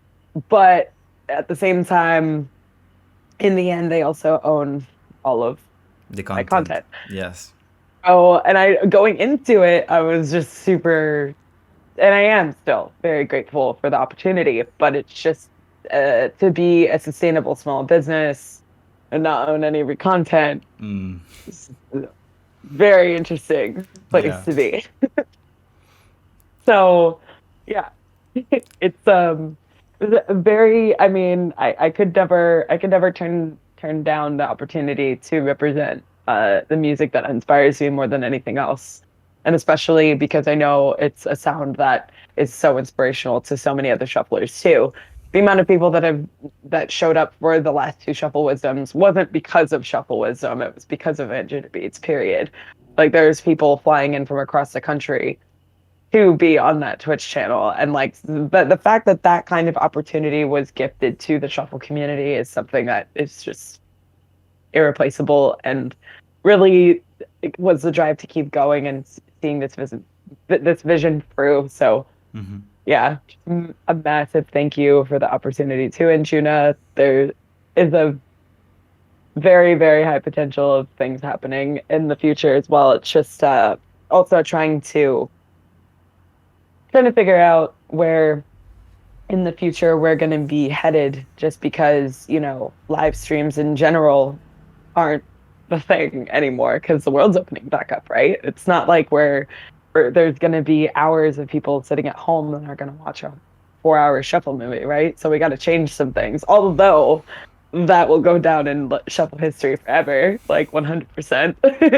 But at the same time, it's just something that we need to change the structure as far as how we're going to do things. So, Mm-hmm. going forward with uh, definitely providing more master classes, definitely doing more of a possible like all inclusive festival destination kind of thing where we just have a day where we only do the production and then everything else is just completely catered to shuffling and workshops and master classes and some beautiful destination is definitely on the line too. Um, we're just I'm just currently figuring it out. So it's crazy to strike so high, but now want to really take some time to remember the true inspiration of wanting to start this, and it's to really bring everybody together and bridge the gap within the entire community. So all that can wait a sec, and I'm gonna figure all this other stuff out first. So it's curious because it started with just okay. I want you to teach a shuffle class in my Twitch channel, and then it went to the point of they are they bringing the DJs now in the sessions? Like the DJs are from Juno Beats, or is just shufflers who DJ, as you said? No, no. But is So from the second, so from the, so there's been three Shuffle Wisdoms. There was the one at Wisdom, there was the one at the lab in LA, and then there was the one that we did at Zion National Park, or above Zion National Park. The last two were within Juna. The one that we did at the lab had Drew West, who is Shuffle Wisdom's first resident DJ, and also the owner of Self Care Sunday, who will be a partner of Shuffle Wisdom going forward, which is really exciting. He was our opening DJ, and then we had Emotional Noise, who these are all my friends, by the way, and all DJs with 10 plus years of experience that are big in the LA community that I've just have stayed really well connected with because I've been raving for almost a decade. I got some legends in my back pocket, so I just decided to invite them out to come spin for us. So Bakari, he's also another friend of mine. He was the third DJ. He has been throwing underground trance events in the LA community for like 7, 8 plus years. And then Christina Sky is, if not the most respected and all around profound female trance DJ out there. Like she closed off our second stream with an all Anjuna Beats classic set. And so that these are not anything of that was provided by Anjuna. That was all me, including the venue, including all the things. That was literally I guess this is all from yours, but the music was from Anjuna. Like all the music. No. And like the music, then the music which is not from Anjuna, like how do you like? How did that also get whitelisted? You mean? Yeah, like is original music from the DJs, is non-copyrighted music. How is it? Because in terms of music and copyright music, you need to own the rights or have it whitelisted so you can so the content is not getting, the majority is not getting shut down. The majority of it was Anjuna Beats, yes. And but at the same time, like everything else that was played was their own produced music, which all of them produce as well. I don't think from the DJs, right? Like they own they own the music. Especially from the second Shuffle Wisdom, or sorry, the third Shuffle Wisdom that was with Anjuna, the one out in Zion.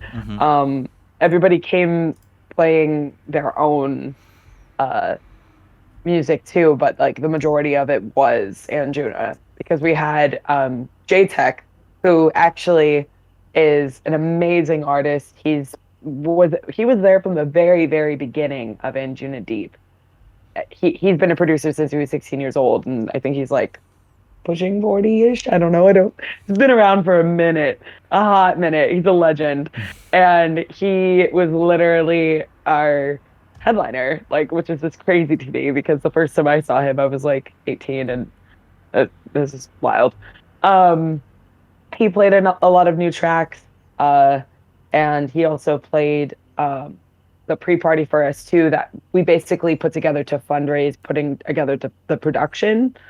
But that's kind of like how we were able to make it happen, because we had to figure out how to make this kind of business model and how to make this stream somewhat sustainable without us just just funding all of it, including paying the artists to come out and do all of the things. So it depends, I guess, as far as when it comes to things being whitelisted, everything that was played that is signed on Injuna absolutely was. And every DJ knew that going into it, that they had to play mostly Injuna Beats music. But at the same time, because we agreed to that, then they ended up owning the content. So then it was just like, hey, here you go. You Yeah, know what I it's a mean? little bit tricky, and it's not Yeah. funny to don't own your content. But yeah, you know, when we were creating some YouTube content for the Shuffle Showcase too, we were also like, we wanted to do some content with copyrighted music, and we were talking with another music label. So we were, you know, doing some collaboration, so they whitelist our content, and then we can have it in YouTube and monetize it in our channel. But in the end, like, I was talking with some mentors, and they were saying, in the long term, you really need to own the content, because imagine that you're for 1 year using music from a music label which you have whitelisted, and then because they won, they say, "Oh, I'm not going to whitelist it anymore." Like, they own all the content, like they own all the rights, everything. So, so it was, so it's really important to own the content. I like in your case, it's super difficult, you know, and it's, you know, it's a, About that. yeah, it's like, I don't know how can I even try to say things, because it's super complex, you know, music labels, contracts, and Yeah, I had no idea. I had no idea going into it because we are like the first thing that we were going to try to do was try to my first vision of everything with Shuffle Wisdom was to empower and also like provide a platform and an opportunity for everybody in the industry of shuffling to somehow get paid. Like, regardless if you're coming to teach a masterclass or if you're coming to play a set, it would be a great hub, like shufflewisdom.com would be a great hub for people to purchase content as far as maybe possibly your set or your masterclass. Like, empowering professional shufflers is a huge thing to me because I don't know why I said professional shufflers because like that's what I'm trying to create more of. But the actual definition of someone who is a professional is like someone who's getting paid to yeah. do it, right? So literally trying to create that, which I was able to by selling master classes through our site, but we went on like a 3 month like deep dive in the very beginning with the first Shuffle Wisdom of going through like ASCAP, BMI, all of these different licensings to all of the music that's out there in the internet and trying to figure out a way that we can have some type of umbrella licensing to own and distribute. And it was just not possible. And that's crazy. It's just, Yeah. yeah.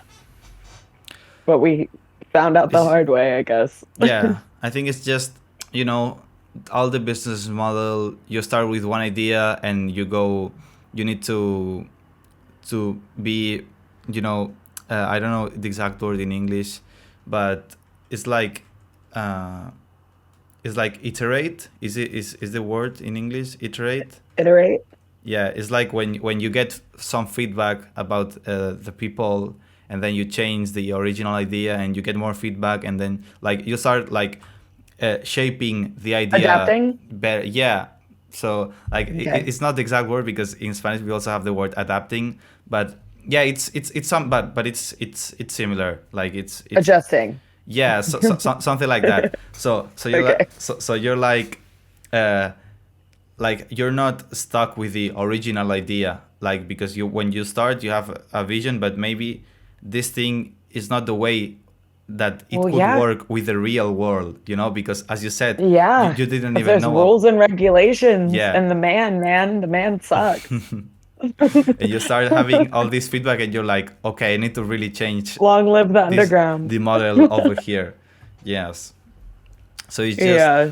for doing professional projects, I really find that you really need to be interested in learning about business, not just about dancing. You know, if you really want to be like a Right. good dancer and teach and all these things, that's okay. Like you really need to know a lot about shuffling. But if you want to make a living with it, like if you're not if you're not employed, that you are the one creating the things, so you can employ then people.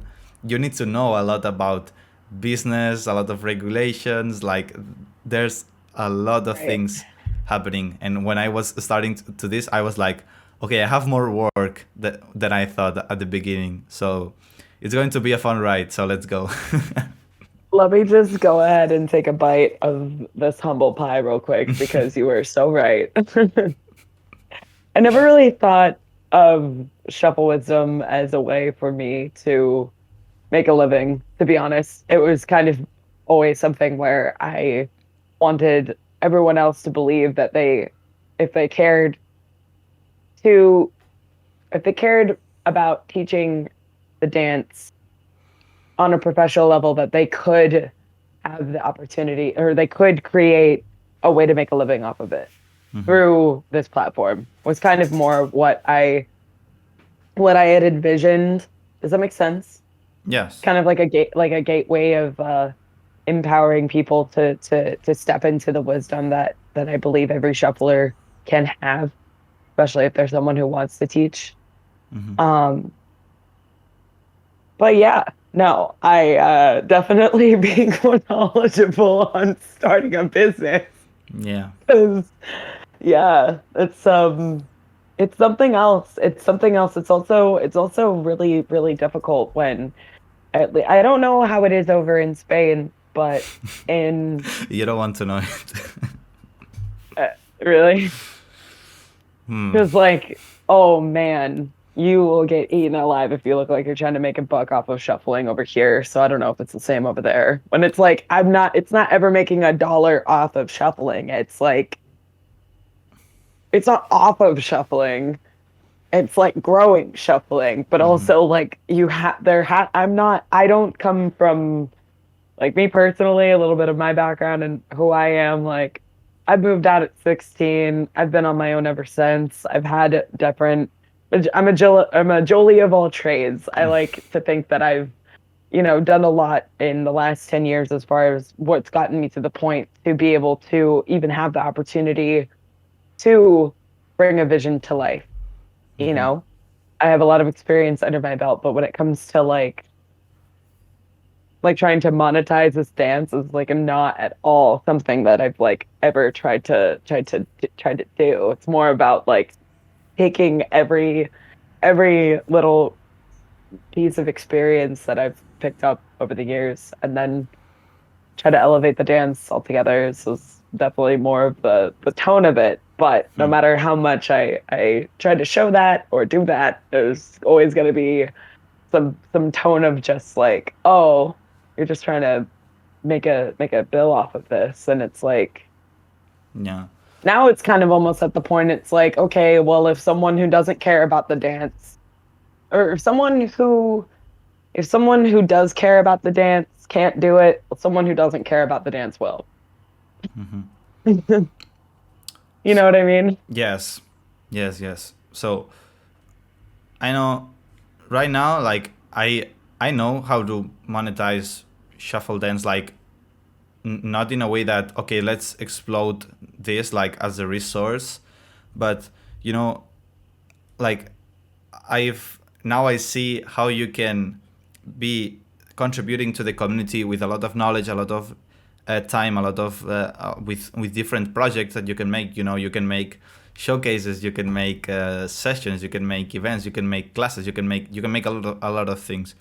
So you really need to know how to balance this time and income, like this too, because in the end, if shuffling doesn't give you much income and you need to live and you need some kind of income, you really need to balance really good how much time do you put in the shuffling and how much income do you get from the shuffling and outside from shuffling, because there's some times that you need to have income outside from shuffling. If not, it probably will be unsustainable. So I will say that that's why I'm still living with my family, because if I really want to make this happen, like there's been a lot of years now working in shuffling and not being able to sustain myself, because it was really difficult. Right now, I'm starting to see the way and I'm growing my income, but even that, for what I was saying to you, in Spain they put so many difficulties to freelancers, to people starting their businesses. Yeah. Like they need to pay a lot of things. Like you mess up just a Yeah. little bit, a big You don't ever want strike. to know California law, bro. I'm just kidding. It's just, you know, No, I can only imagine. It's difficult. There's so many roadblocks in yeah, being an entrepreneur for sure. yeah, but mm, like Passion keeps you going. yeah, you just need to keep going, and if where you live it is not very friendly entrepreneur, let's say this way, you need to move out and go to another place which is more entrepreneur friendly. So Yeah, but too bad.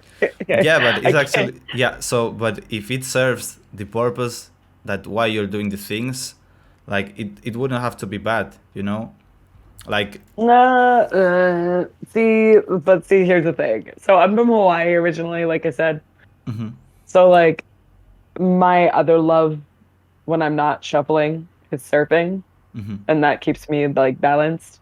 So I can't really like not have that. Makes the living expensive because I have to live by the ocean. But it's Mhm. like if I don't have that, then like I won't have shuffling either.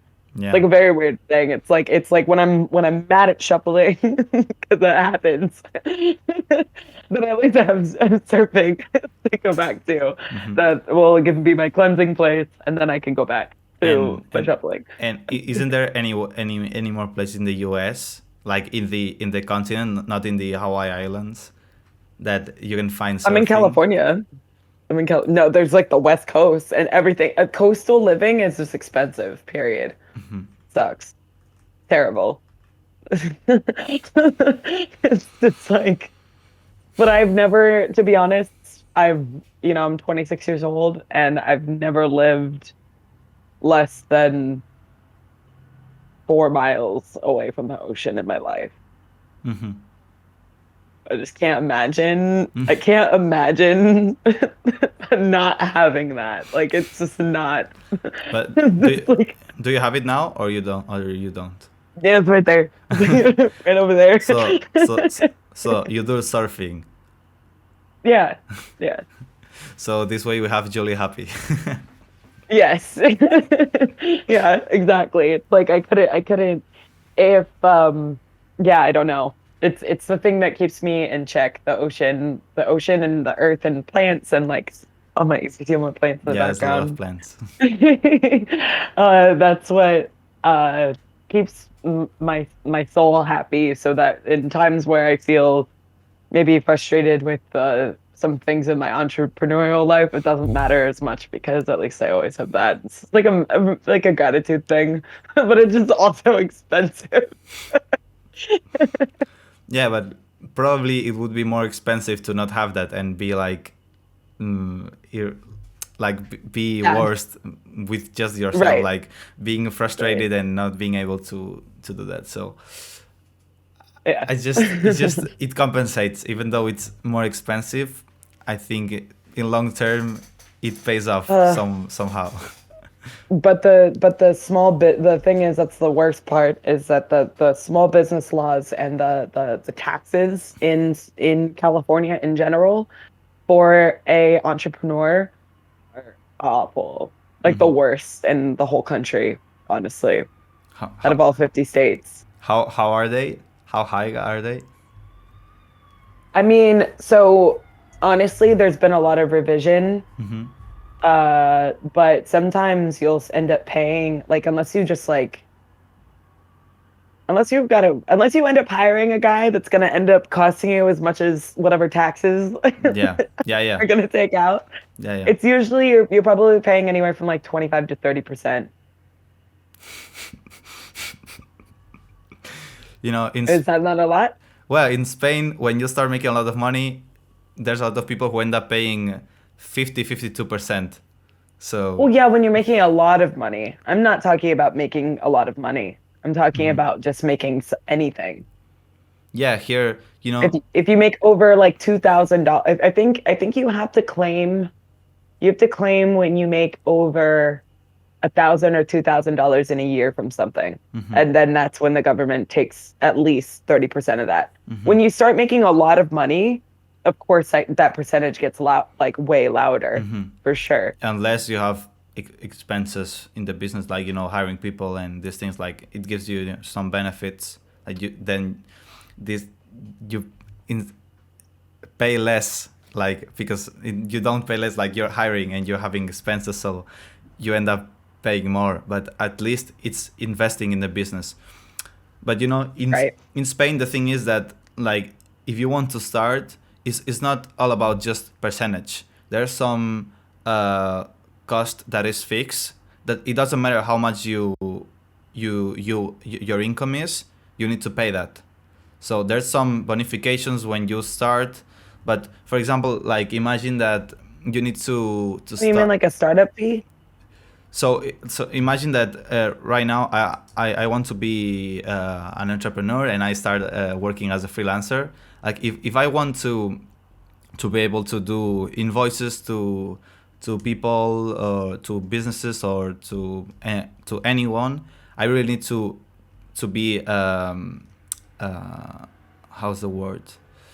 I really need to be paying a percentage of the income. There's also the added tax value, and you also need to pay every month, like, a flat fee for being able to provide a service as freelancer.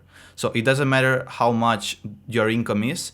This is flat. So maybe when you start, you're most likely to not have a huge income. So when you start, you're already in loss for many money.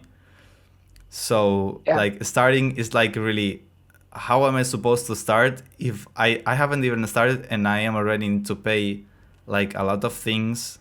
It's like, That's it's so difficult to so start. that's kind of like that LLC, but over here. Because we had Yeah, to, so so yeah. so people has to start a lot of times, like, without, like, having everything, without invoices, like, not getting, like, not notifying about their income, because it's like, in Spain there's a lot of, like, they call it, like, submerged economy, like, it's like, because a lot of, Under the table. yeah, so this kind of Yeah. yeah, so it's the same. So in Spain there's a lot of Yeah. money under the table going on, but because Yeah. About that. That's the only thing that's a bummer. Well, not a bummer because I mean, yeah, everything in Shuffle Wisdom is actually very on the table because it's all in e-commerce. Mhm, So everything that we've done is online. We don't have an under the table. You can't do that when it's on the World Wide Web. mhm, But at the same time, it's like, yeah, it makes it really difficult to be profitable at all. And that's kind of like, that's something that was a blessing and a curse at the same time. But won't talk about the curse part, but I definitely mention the blessing part, and that is the fact that, you know, with trying to have like a budget for everything that we've been producing, the most expensive part of these Shuffle Wisdom productions is finding somebody to edit, right? And so my first time I ever opened up Premiere Pro was for the second Shuffle Wisdom. and you're like, what is I this? was literally like, okay, here, I'll put it out here into the universe one time. Have you used Premiere Pro? Yes, for many years now. So, Okay, well, I've been using it for 4 months, 5 months, and the first Shuffle Wisdom, or sorry, the second Shuffle Wisdom, the one that I edited, SW2. I've edited the last two, but anyways, you know the menu at the top that's like goes like assembly or learning, assembly, editing, Yeah. graphics, color, blah blah blah. So I somehow got rid of that without even So you didn't know how to edit like other things other than assembly or I did the entire 4 hour movie in the editing channel with breaking down the different well, windows into different boxes around. well, Like I had no idea what I was doing. well. At least you were in the editing one, so you have all the controls Right. and effects. If you were in the assembly one or in the sound one or in the color one, it would have been And more yeah, difficult. But it was you have this little menu that is view, and then you have the all the windows, and you can I see. know where it is now. I know where it is now because I edited this other one, the last one that was in Zion too. But I'm just letting you know to cut costs on Yeah, hiring somebody yeah. to There's edit. learning to edit. It's a world. But see, that was a blessing because the more I'm trying to figure out where really I fit into the shuffle community and where, you know, shuffle wisdom will go and what my vision really is, it's I'm figuring out more that like my way of showing love and appreciation to this dance is by making beautiful content. And I never knew that. I never knew that until this. Now that I've done these like miraculous showcases Yeah, I and s- that like that's a gift, you know, like I just never want to stop and I just want to continue to provide that platform to whoever wants to be involved. I saw in your stories going in a rush. I need a computer who that can edit, and you were like going crazy about the content that you needed to put out, and you were like, I think And was this last one or which I because it happened both it times. happened two times. So I just saw one time that you were like my computer like when It kept crashing the blue screen yeah. of death. Yes. Yeah, So, so and you were on the search for. There's someone in LA. Or I don't remember where were you. yep. That has a So that's computer why that we can have a edit. GoFundMe because I need a fucking computer so I can continue to do this. Because the computer that I'm on right now talking to you is just a 2019 MacBook Pro and it just would not work. It did not work. I would just get the rainbow wheel of death and it would just never stop. And then it would crash. And so then I borrowed my friend's Alienware laptop with like a super updated video card, like a graphics card that would be able to process all of this 4K footage. Still didn't work. And through the pandemic with everybody getting all involved in like the Bitcoin mining and all of that stuff, Yeah, all the graphics sold out. D- yeah, exactly. So now I'm at this like that's exactly what the GoFundMe is for, is because I just need a freaking computer. Like it's kind of crazy, but anyways, yeah. Well, I will also say that in so the first time I edited Shuffle Wisdom, I learned about the menus that I got rid of. And then the second one, I feel like that is like so embarrassing. Don't worry. Like people who don't know about Premiere won't be understanding a thing. No, but the people who do understand are gonna be like this dumb bitch. So I didn't know about proxies. Oh. So all the videos like going really slow, and all the editing process really slow. Yeah. So, but proxies, like, it's not, I didn't know about proxies that much time ago. Like, I learned it's something really recent. Really recent. It means during the Okay. last year. But for a 4 hour movie you need it. No, but because I started using 4K, and I was looking for optimizing how to edit in 4K with 4K footage. and I was like, Hmm. okay, so proxies are the thing. You know, if you edit in 180p, like you don't 1080p, you don't need any proxies because probably your computer will work properly. But when 4K, Right. and even if you have like, So all the drone footage for us was all in yeah, 4K, and that yeah, was like the most yeah, important. and there's a lot of media in the same project, so it's huge. Yeah, It's huge. exactly. Yeah. So Premiere and editing world. It's a thing. but I had no idea how much I was gonna fall in love with um creating the perfect transition, showcasing a dancer from like four different angles and trying to catch the movement at the best angle, at the best musicality and all of that. Like I just that part of my brain was not something that I knew would fall in love with until the birth of Shuffle Wisdom. Like I had no idea that I was gonna love creating something to showcase this dance like this and until it's in my lap. And also, designing my own graphics because I actually went to college for graphic design and I just never really got to implement it in my life. And um super nerd, grew up drawing anime, like love all the things. And it's been at least, 5 to 7 years before I ever even started to draw things. That's where like the inspiration for the diamond logo that we have and things like that. Super funny. It's like I showed it to my parents and they're like, "Man, you've been drawing something like that for like since you were 10 years old." And it's just like it's cool. It's like it's cool to be able to have a vision and bring it to life. And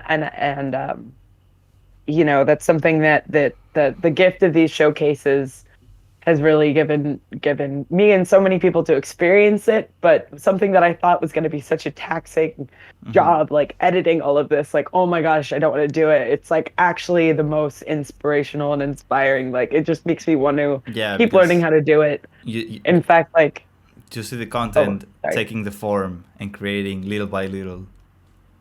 Yeah, I never thought that I would love this so much. Like if I could figure out a way, which is actually my goal, is to get into just because throughout the pandemic, um my career before unfortunately started to fizzle out due to the pandemic, and I had to leave, which was actually like happening at the same time as Shuffle Wisdom was happening.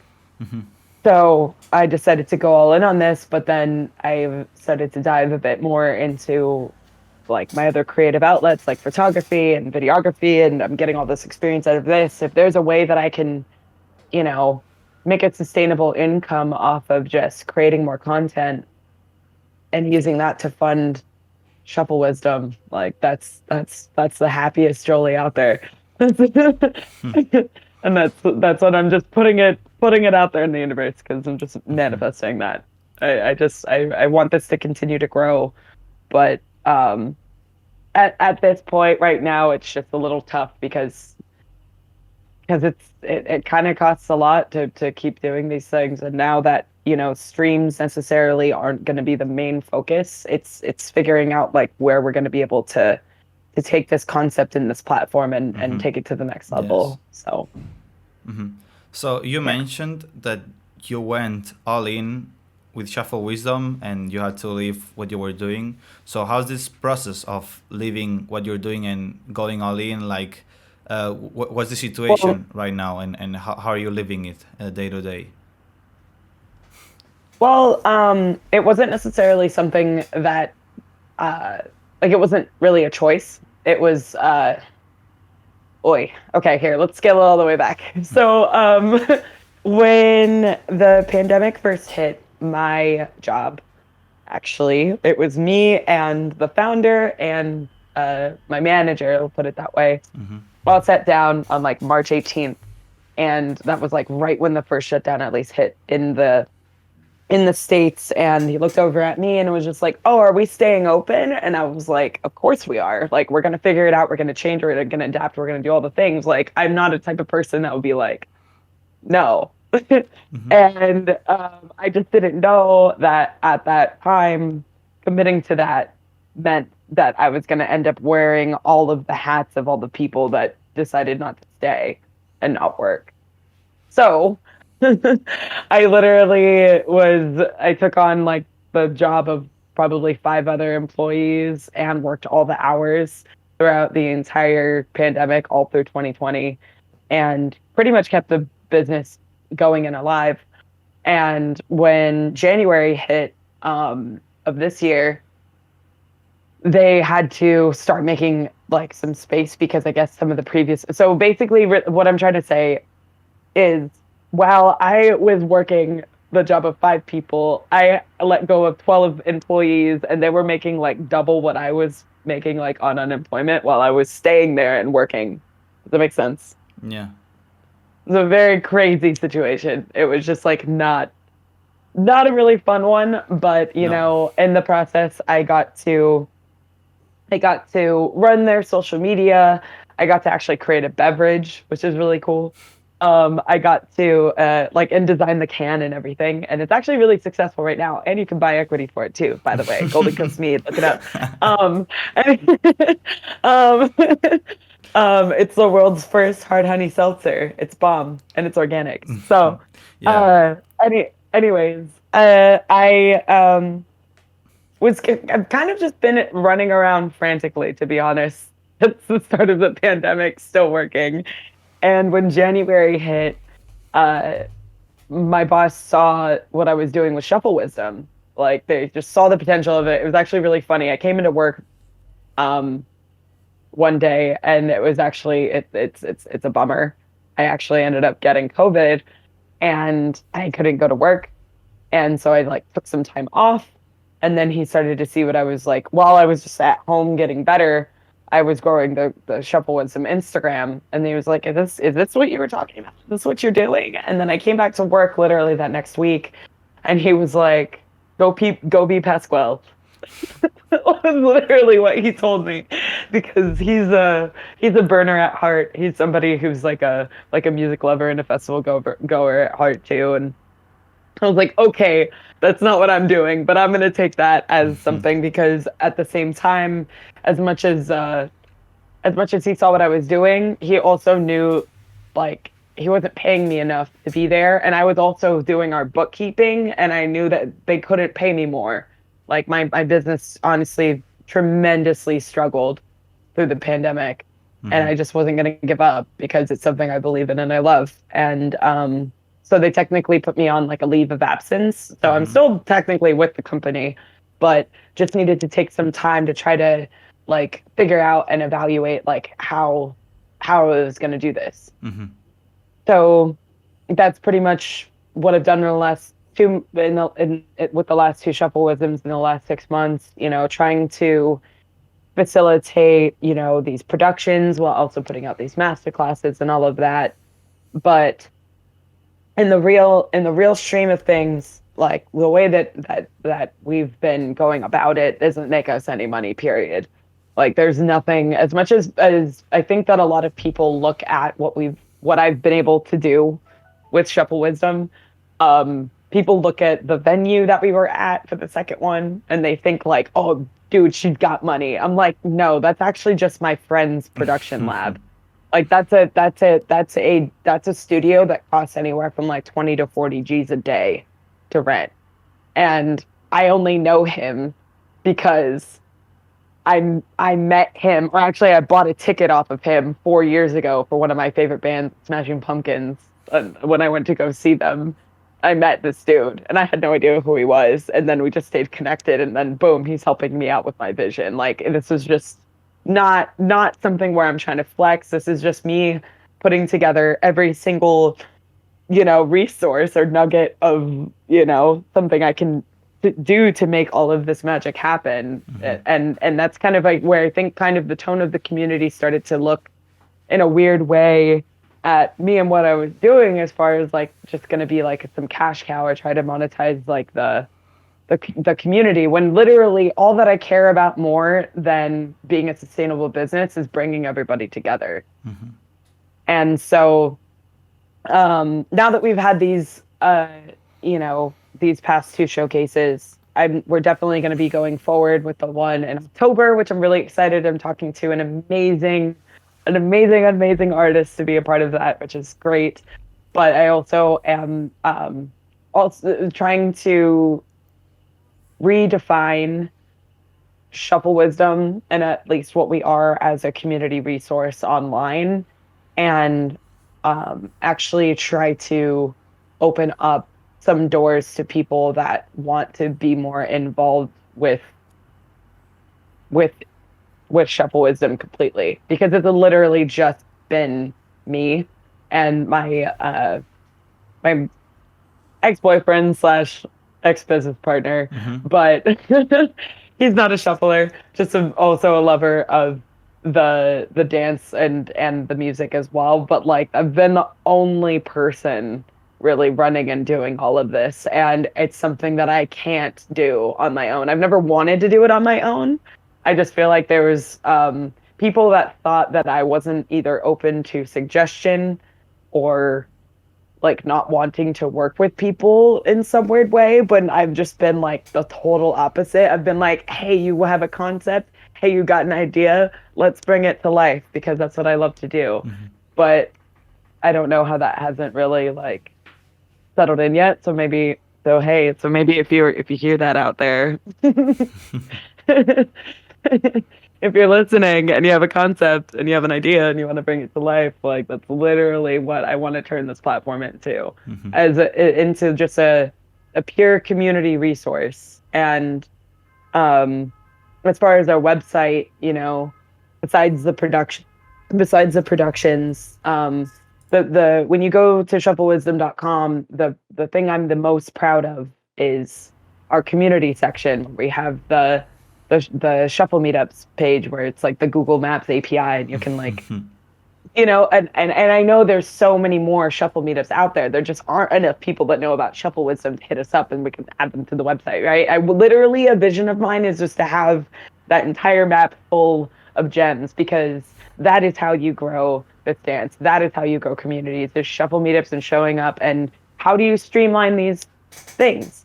I don't know how it is out in Spain, but at least in the US, we have so many different people teaching and doing things in person or on Zoom or whatever. Like there's so many different like sources, right? But there isn't necessarily a network of like to streamline all this information. And exactly like what I want to do with the meetups, I want to create some type of a calendar through our website where you can literally go like, oh, hey, it's July and a day, I think, or What something. meetups do I we have forget in it. July? Huh? Yeah, you would go searching for meetups. Or no, not even me. No, no, no. I even want to start with making something with classes, like where Mm-hmm. you can have like a page and be able to find in person or online classes Mm-hmm.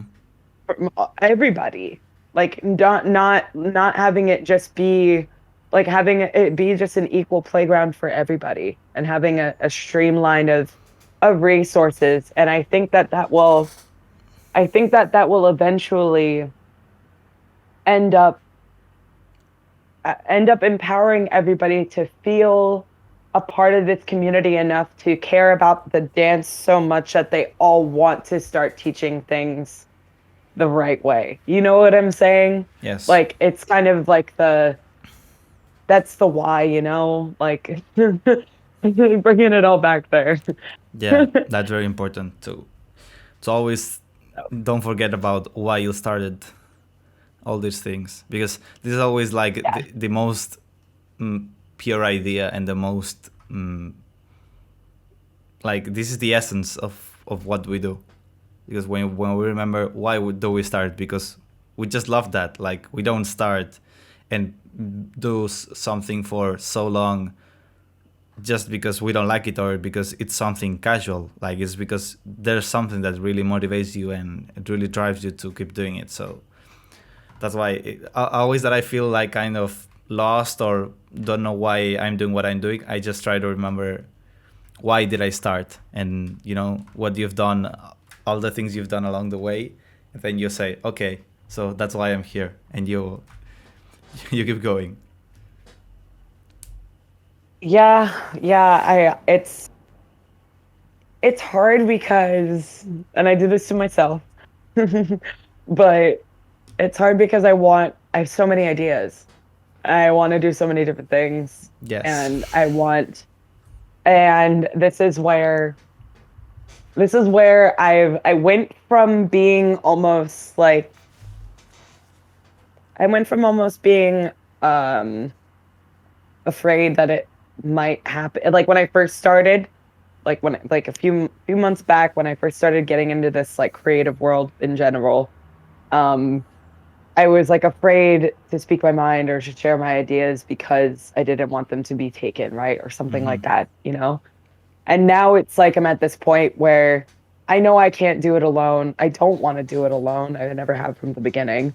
But it's like I feel like the more I speak into what I want to happen, I just care about it happening more than I care about like me doing it, you know? And I just feel like everything that I'm going to continue to put my energy into for, you know, the rest of for all of Shuffle Wisdom and everything will be for the benefit of the dance, Yes. you know, and the culture and the community. And um, that was just something when opportunity knocks, even if it's your favorite record label, uh, learning to recognize or learning to remember your why you started it in the first place, and it's actually to represent the dance, and it's more of an educational sense than like a Yes. flashy showcase sense. Was really like was that is the why I started it. Do I want it to still be both things? Absolutely. Like I don't ever want to stop doing either, but the productions did start to be more of a priority over the educational sense, and Mm-hmm. that's something that I'm currently changing. So, yeah. Okay, so we this has already been almost 2.5 hours, so it's been a long a podcast already. Oh, wow. Okay. Okay, so we've talked a lot of things, shuffle wisdom. We talked about how do we see shuffle in the future, and how do you see yourself in the future? Because we've talked a lot about shuffle wisdom, but how do you see yourself in the future with shuffling? That's a fun one. Um, that's actually like, oh yeah. Hold on. Okay. It's funny to me because I think when I first started Shuffle Wisdom, which it's funny, I'm never gonna directly address myself. I'm gonna talk about Shuffle Wisdom first. But when I first started it, I literally was saying like this is not my platform, this is our platform, you know? Mm-hmm. Um I was trying from the very beginning to try to just be like, hey, like you have you have an idea, if you have a creative, mindset, like there's space for you. And it's funny because I think I started to get into that like mindset so much to want to empower others to share and spread knowledge that I kind of like ended up uh ended up almost kind of being afraid to do it on my own and be the face of my own brand in a weird way. And so I guess where I see myself in the future is just it would be a really beautiful thing to, you know, have the success of Shuffle Wisdom be able to give me the opportunity to travel with the mindset that I have about this dance, and to inspire future leaders and future instructors and teach the future of shufflers how to teach. Mm-hmm. Um, that's something that I would really love to have happen. Hmm. I really want the standardization of this dance form to be created. I know I can't do it on my own. It's something I've already spoken to many other shuffle instructors and tried to make happen, but I just like I'm putting it out there so that like, you know, Yeah, hopefully we can all make it happen it's a together. difficult thing. It needs a lot of work from many people in the same line. Right. But the more we talk about it, Yeah, obviously. um, I would just be really, really honored and humbled to be a part of that process, and I know I will be. Hmm. And I just can't wait to see where this dance grows. Um, if you were simply to, because I've had to go through many, had many people be like, "Oh, what? Like, what do you think this dance is?" Like my parents, for example, or a lot of my family. To be honest, they're not the most supportive, but it's okay. I constantly am defending it because of if you look at the radio, how much it's changed, like how much hip hop and R&B was on the radio for the last 30 years, and guess what was the street dance that elevated into the professional dance world? Guess what? It was hip hop, right? So it's like, guess, look at the radio now. It's so much EDM, so much house. And we're Hmm. only really been in it since 2008 when, David Guetta broke through.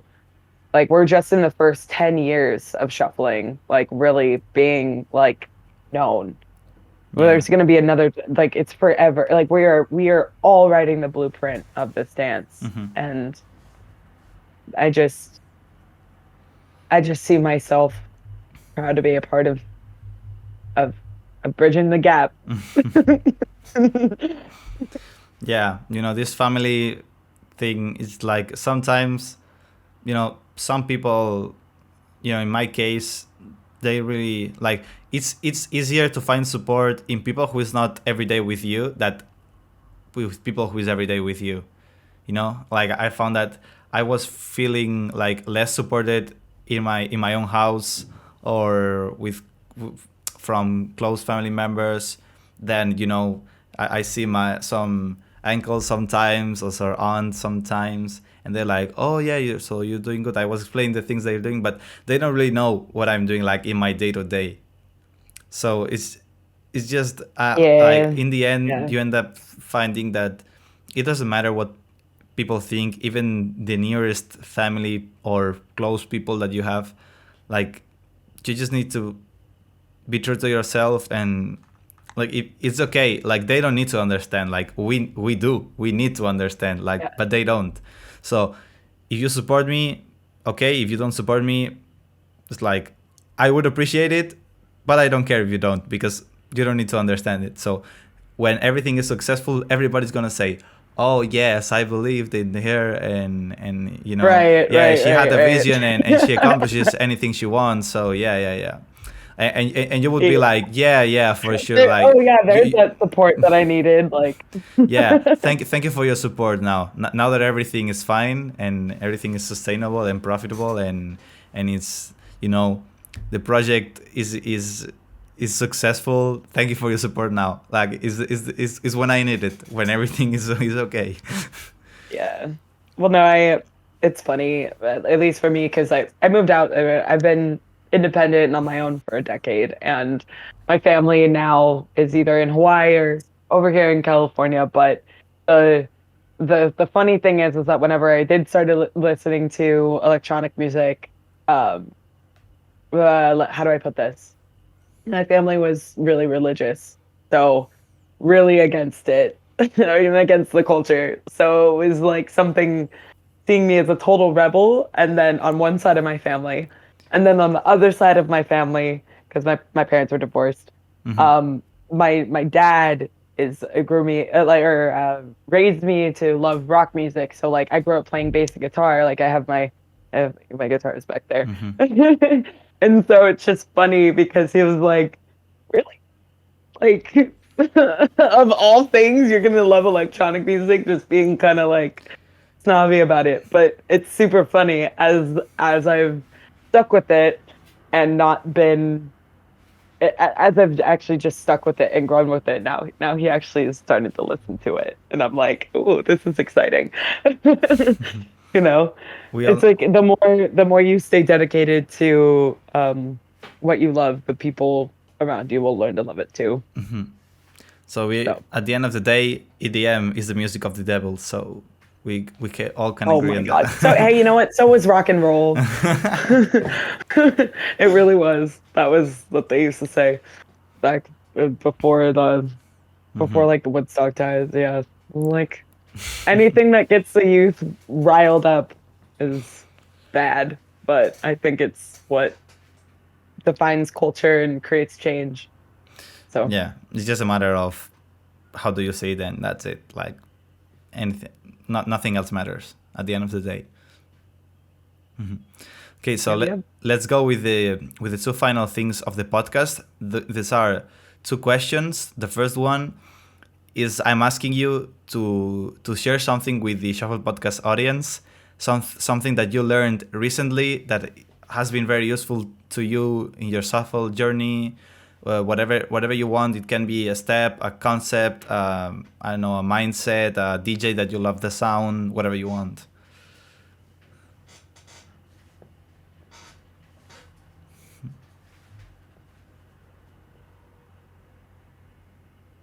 Okay.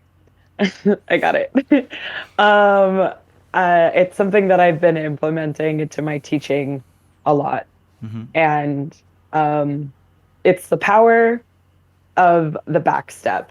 Training, training your almost like a back T-step rock, just as much as you would put your power into uh, the front step of a running man.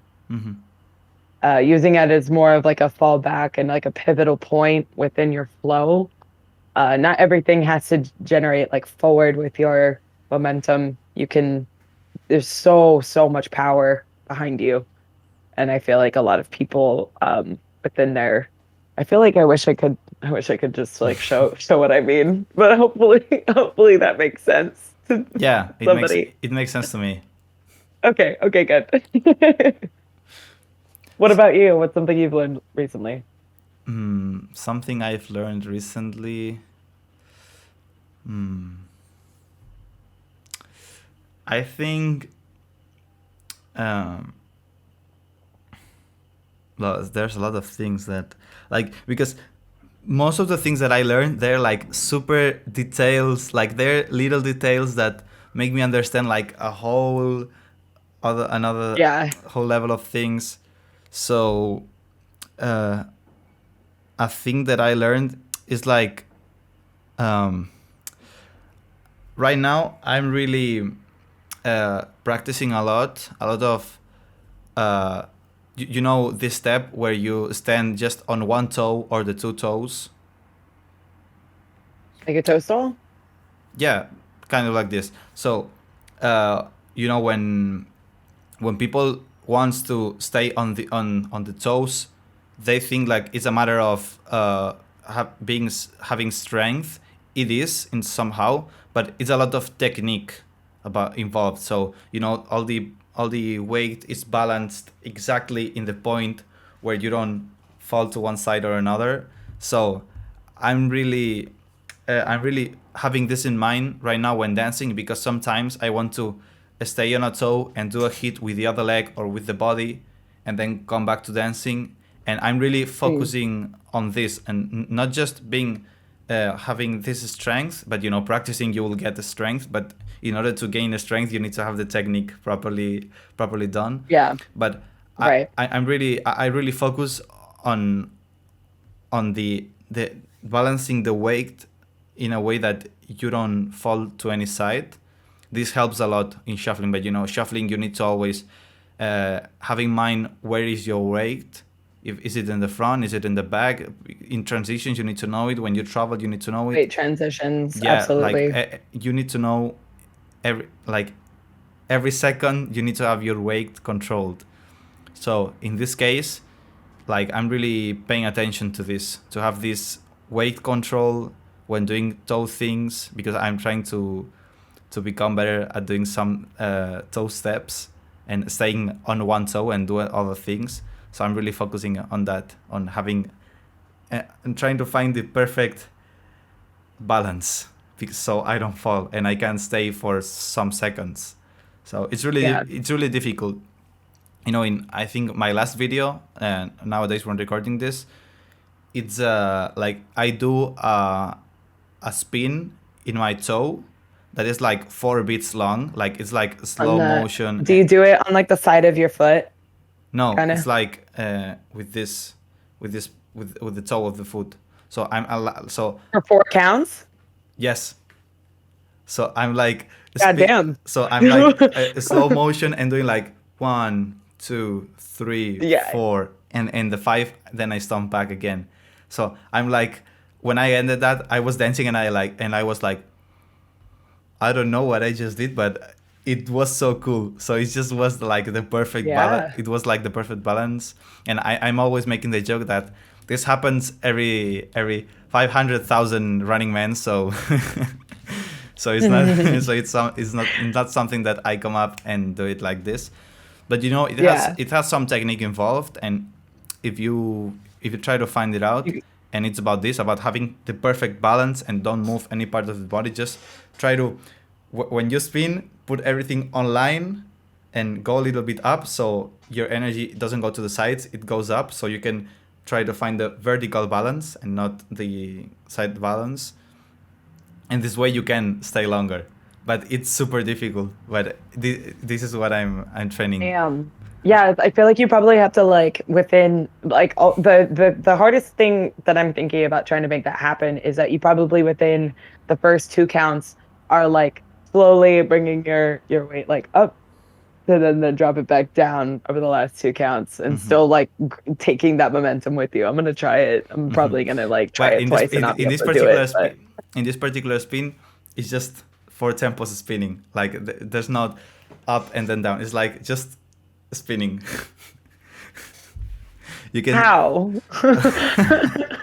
Wait, I'm like, is this in a recent video? Because I will Yeah, watch it. it's my last video from Instagram. Okay, well, okay. So Well, I'm gonna so definitely watch that. you're going to watch it later. Okay. Okay, and now last thing is the question is for you to make it to me. So I'm being asking you all the time during the Oh, podcast. So whatever question you want to ask me, this is your time. um, well, this will be like a question and a half. But Okay. if you were to say you had a specialty in teaching Hmm. and a certain like style, certain move, what would you say your specialty is? I think my specialty is to like to teach shuffle in a way that is not uh, closed to any particular style. Like I can teach the shuffle and prepare the dancer to learn any other style during their journey. So like of course you can Yeah. teach people just the Melbourne shuffle or just the shapes or just the Kali or just the Malaysian, whatever you want. But like I really like we really figured out how to teach shuffle in a way that is not like segmented in just one style, and it's like we found like the general foundation for any style, any shuffle style. And with these ideas I just make them grow with this and make them come up with their ideas, so people end up being really creative in their own way. So people is really understanding themselves and creating and projecting themselves in shuffling. And you know, I always try to explain that yes, this is, you can see more of this element in Melbourne, you can see more of this element in Malaysian and other more styles. But to me, it's really important that they understand that with the knowledge of the base and the basic steps and concepts, they can do whatever they want in shuffling, because to me it's really easy to understand how goes on with the different styles, and I haven't learned any style in particular, like I haven't been taught any particular style like throughout the years. Right now I I'm interested in Melbourne. Some people teaches me Melbourne or some like specific things, but I was Well, like, what yes. maybe not by style. That's what I mean. Like maybe I mean like more like movement. Like what's your favorite movement to teach? Like like for me I love to teach upper body. Like or some people specialize in rocking or in T steps or in the running man or just like certain, like things or there you have glides and you have spins. I really like to teach a part of it's called methodization. Do you know this term? No, what is it? Tell me. Is it's kind of the science of the dance. So when methodization Okay. is when you take, for example, a step and you say, okay, what is going on in this step, and you dissect all the elements that go on that happen in the step at the same Like time. articulating the movement and breaking it down. Yeah, but not in the way that, okay, you go up and you go down and not this kind of things, but No. in a step there's different elements that happen in the same time, but they are different. So you can change a lot of different elements from the step without changing the others. So So so this way so people gets a lot of knowledge of how the step is really working and how to get better with this step and how to build a lot of variations with this step, understanding like what is really going on with the step, because we learned, running man, this step, we learned it some mechanical, yeah, maybe we know we're stomping and we're shuffling with the other feet and then we can travel and these things. But to me, if you really want to level up your shuffling, to me, you need to go deeper than that.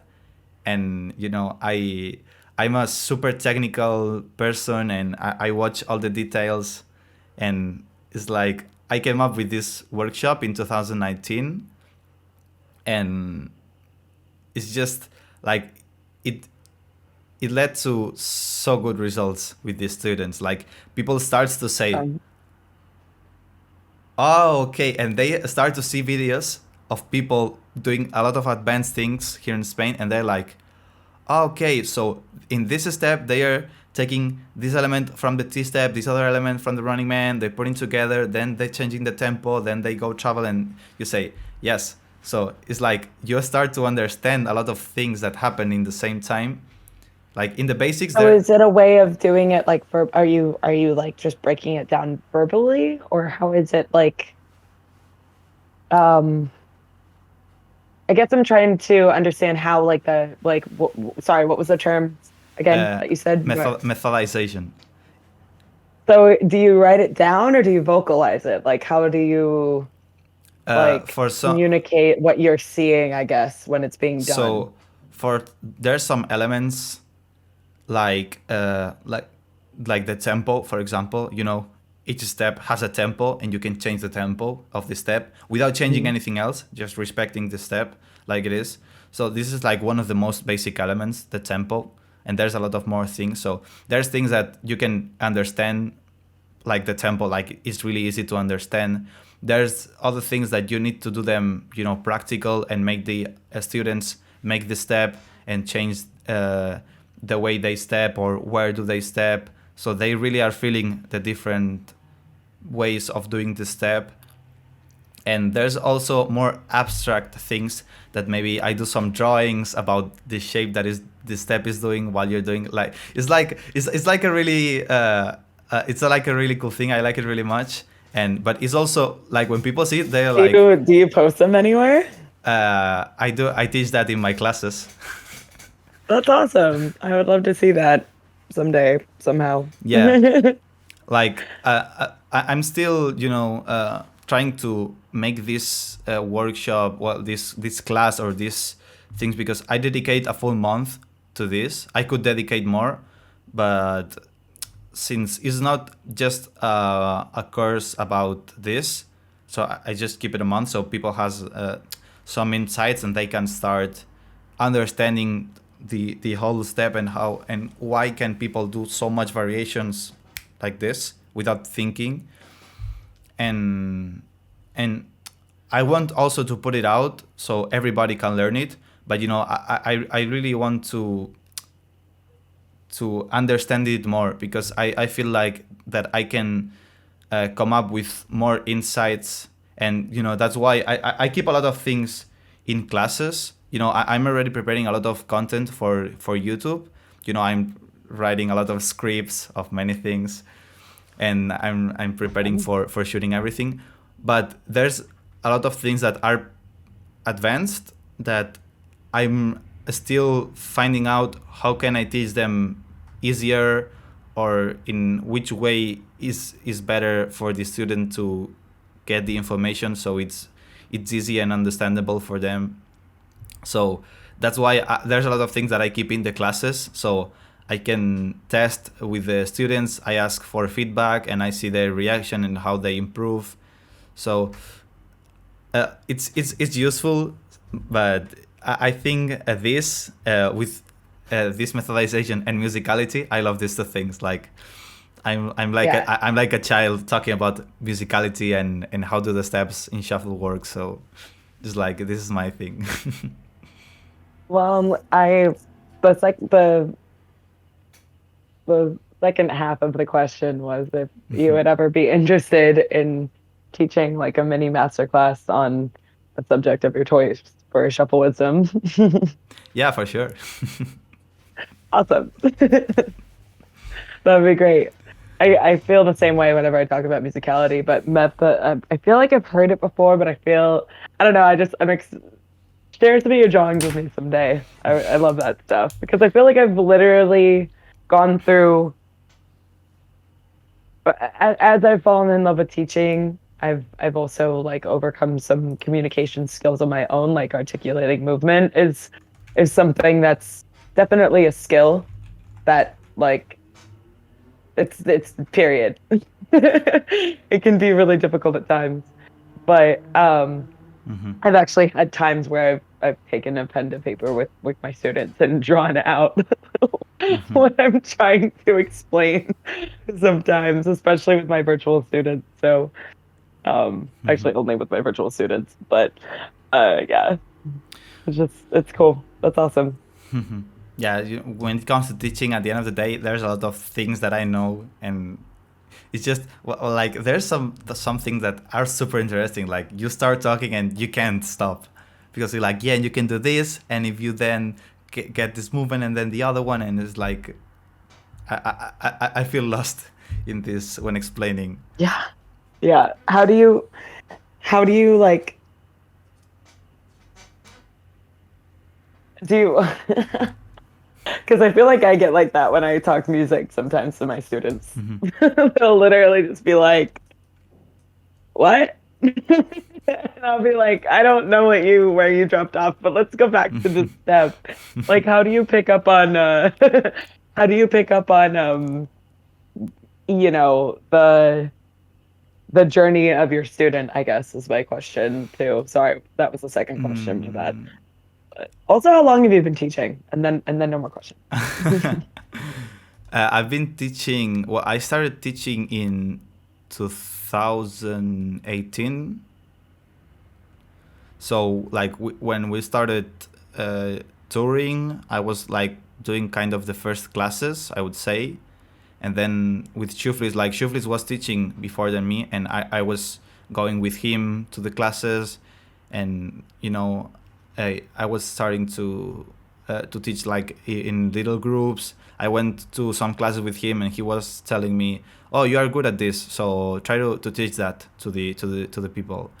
And we started to do more big workshops together, and now I just happen to also have students who want to learn from me, and I can teach them because I started and have some background with teaching. So, but I had no You pedagogy. do? No, like because I had the background in shuffling. Like Oh, I started okay, shuffling okay. because it was a long time, some months ago. I didn't have that much people who wanted to learn from me. Like there was people interested, but not people willing to come to my classes monthly and all these things. So it's just it was a process of starting. Like I have no pedagogy learnings or career or whatever. So Yeah, yeah, like yeah. I just learned how to teaching shuffle. So it just took me to start and start getting better. So it's, Awesome. so right now it's like just from shuffling I get to be a teacher. So I think that's really cool. And it just took me shuffling. So that's why I encourage people to start, because when I started, I didn't know all the things that I know nowadays. But because I started, Yep. now I'm able to explain them. Mm-hmm. And about the other question, that was the process of the students, right? Mm-hmm. When to me it's really important that when I talk with the people, like just by talking, they understand what I Mm-hmm. say. So I get really much if they understand the things. If I can talk with them without dancing, without showing any step, and they understand what I'm saying, because they process the words Yeah. and they can imagine what am I talking about. So then I know it's not mechanical, that they really understand what we're talking about. You know, when I say you have a half running man Yeah. position and you go here and then you go and you twist and you do this other thing, and they're like yeah, and they follow, and then I see, okay, let's do it, and they do it exactly what I like, what we were talking about, or we were discussing. I'm like, okay, they understand what I'm teaching. So Yeah. this is like a really good way when I can talk with people about this, and we don't need to show examples or. I get it with music. I get it with movement, but with I guess I don't know.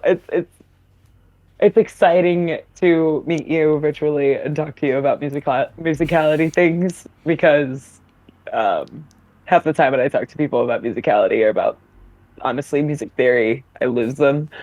So I never know when to implement that kind of vocabulary Mm-hmm, into my students' like shuffle journey. It's actually funny. I've been the girl who I had another student yesterday, and we've been I think it was like our sixth or seventh, like we've been meeting weekly for about like 6 weeks, and I didn't realize like up until just now, like she was like, "How do you know when that's going to change?" And I was like, "How do you know when to count the music? And how do you know music counting?" I was like, "Wait."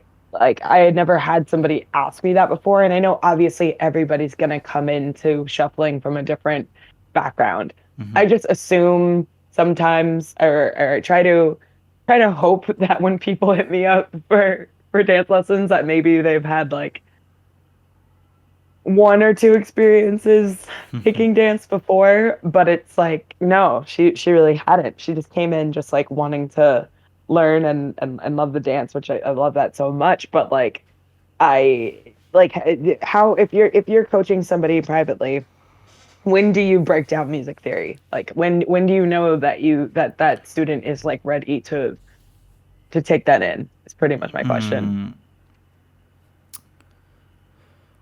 I think that,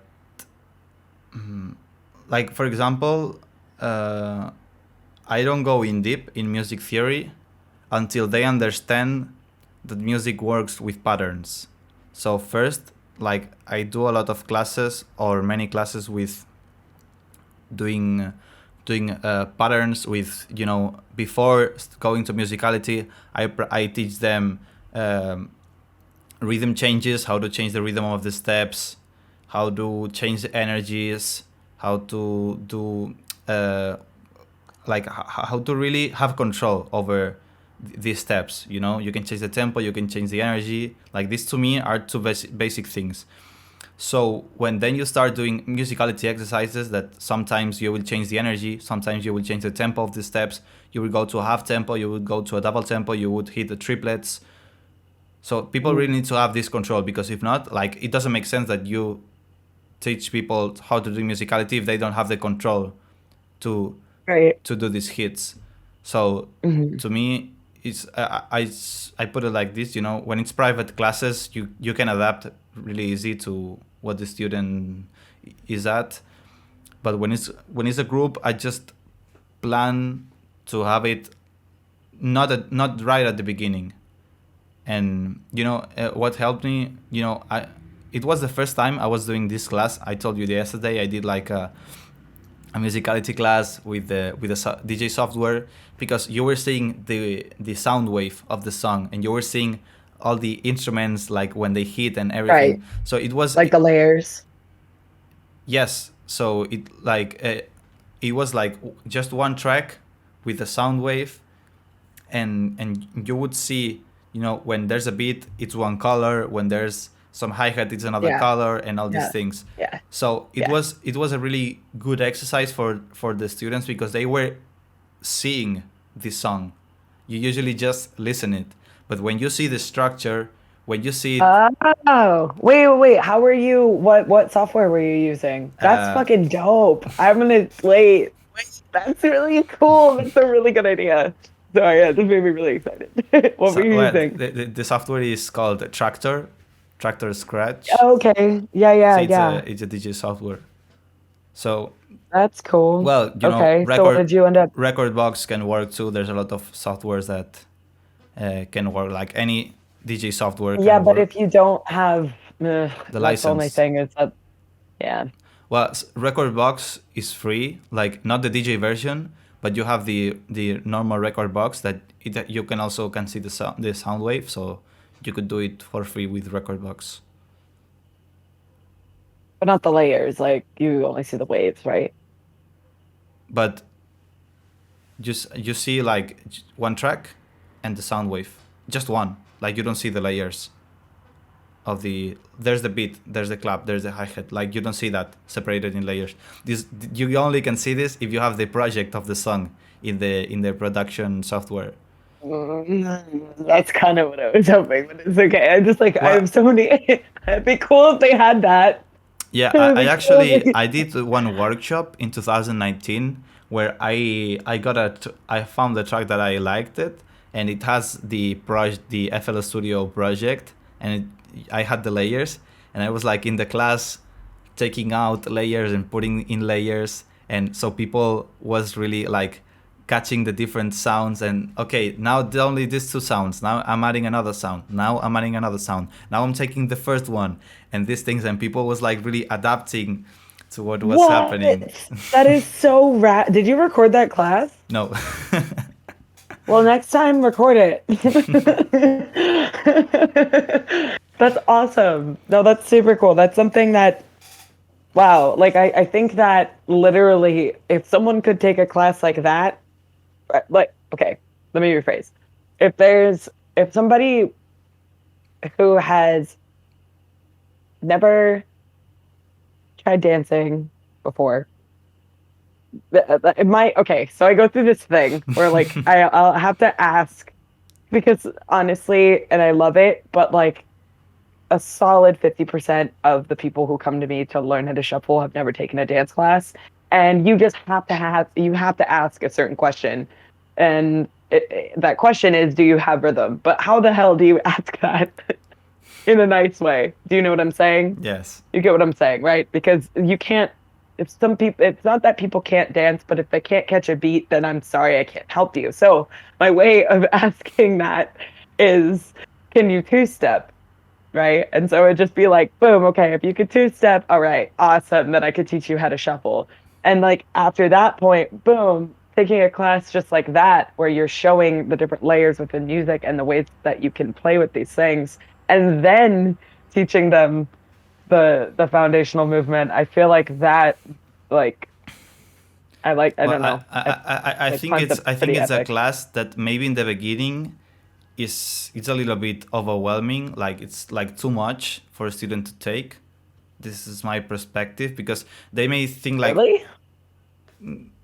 yeah. So, when Before teaching any movement. yeah, to me, like to me, this is more of an exercise of uh, like when the dancer is already more into shuffling, they know more things, and they're like, okay, you really want to understand the music and try to squeeze every drop of the musicality that you can use in electronic music. So then if you do these layer exercises, they try to, because then you play the full song and then you start taking out things that they are the main things, and they start listening to things that were in the background that Yeah, that yeah, they don't yeah. listen, and they're No, like, I hear that too. oh, okay, this was here, and then you play the full song Oh, and they say, okay, this was there. That was existing, and they can hit that too. So, when start, like for the beginner, it's just you can take a song that has a very powerful boom ching cat and boom ching cat, that they can hear the beat and the clap and the hi hat, and with this bass is what I use to drive them. So you have the beat, you have this other thing, and this is what you have to follow. Like I don't need to break down a song entirely just for teaching how the beat and the clap and the rhythm, the basic rhythm works. But right, right. when you want to get someone more into more complex or advanced musicality, call it however you want, to me it makes more sense to do some things like this. Yeah, I think maybe where I was getting at was with the different genres Mm-hmm. of things too. Mm-hmm. Just because I get so like it's so difficult sometimes when I have a student that will like show me something, you know, 123 progressive house, 124 progressive, like something like Lane 8. And then they'll show me a Psytrance song. And then they're going to show me like a Chris Lake track. Mm-hmm. And then they're like, do this thing and this thing. And they're like, I like this part. And I'm like, okay, well, do you see why this person is freestyling it in this way? And I feel like if you could like literally take a video of something that's like inspired like a video of inspiration to a new student and have that song and take away those layers, then maybe they can start to see why they would choose that movement. Mm-hmm. Kind of what I'm getting at. Yeah, But yeah, I understand what you're getting, but at the beginning, people is their attention isn't to do the steps correctly, go on beat, and if you start wanting them to go and hit different musicality, I think they go crazy. At least from my experience, like yeah, it's yeah, not that yeah, it's not yeah. possible. It's if it's someone who has already been dancing other style and they learn the move and they can start, understanding the musicality of EDM. Okay, like they can go through this process faster, but like it took me a lot of time to really understand musicality, and I understood musicality, then I was taking it to a point where it was too much for me. Like it was too much musicality, like I was trying to hit everything, and then I came back to normal life and have the control, have the knowledge, and then okay, I dance and I can choose whatever do I want to hit. But there was this time that every time I was dancing, I was like tu and trying to hit everything, and I was like, then people would say, Shifless was saying me, calm down, you don't need to hit everything, you can go. Hey, there's so much power in the pauses. Yes, so it's just it's a process, but you really need to like. There's nothing that it won't work if you don't try it. Like maybe you try it and it works. So what I'm telling you is just things that worked for me, and there's other things that I haven't tried. So I don't know, but if you want to try it, you can try with some students, and maybe it works, maybe it not. But if it does not work, then for future students. But if you don't try, or you don't know someone who tried many times and it didn't work for him, you'll never know. So it just takes trying. Yep. Heck yep, Charlie. Okay, so this is the end of the podcast. Thank you for coming. It's been great talking to you, Jolie. You Yeah, have so nice to meet you. Hopefully, once the world is completely opened up, it would be absolutely amazing to um have you involved in actually to come to Spain is definitely like on the to-do list. But yeah. yeah. Going to the US is on my to-do list too. So Yeah. you'll have everything in the description. Jolie social, Shafa Wisdom socials. the website Shuffle Wisdom. So Go check out our go last check two out everything. showcases on the Anjuna Beats YouTube channel. Just look up Anjuna Beats Shuffle Wisdom and you'll watch 4 hours of epic freestyle magic. Okay, so Twice. you'll have everything in the descriptions. Thank you for joining us, Jolie. Whatever you want to say to close the podcast, the mic is all yours.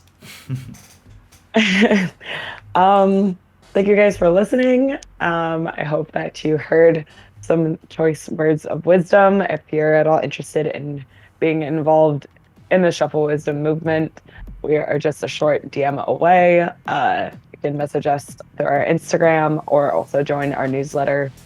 And yeah, thanks for listening. And talk to you guys soon. Again, essentially, other things. Okay. Bye, everyone. Okay, bye. Bring the baseline back around again.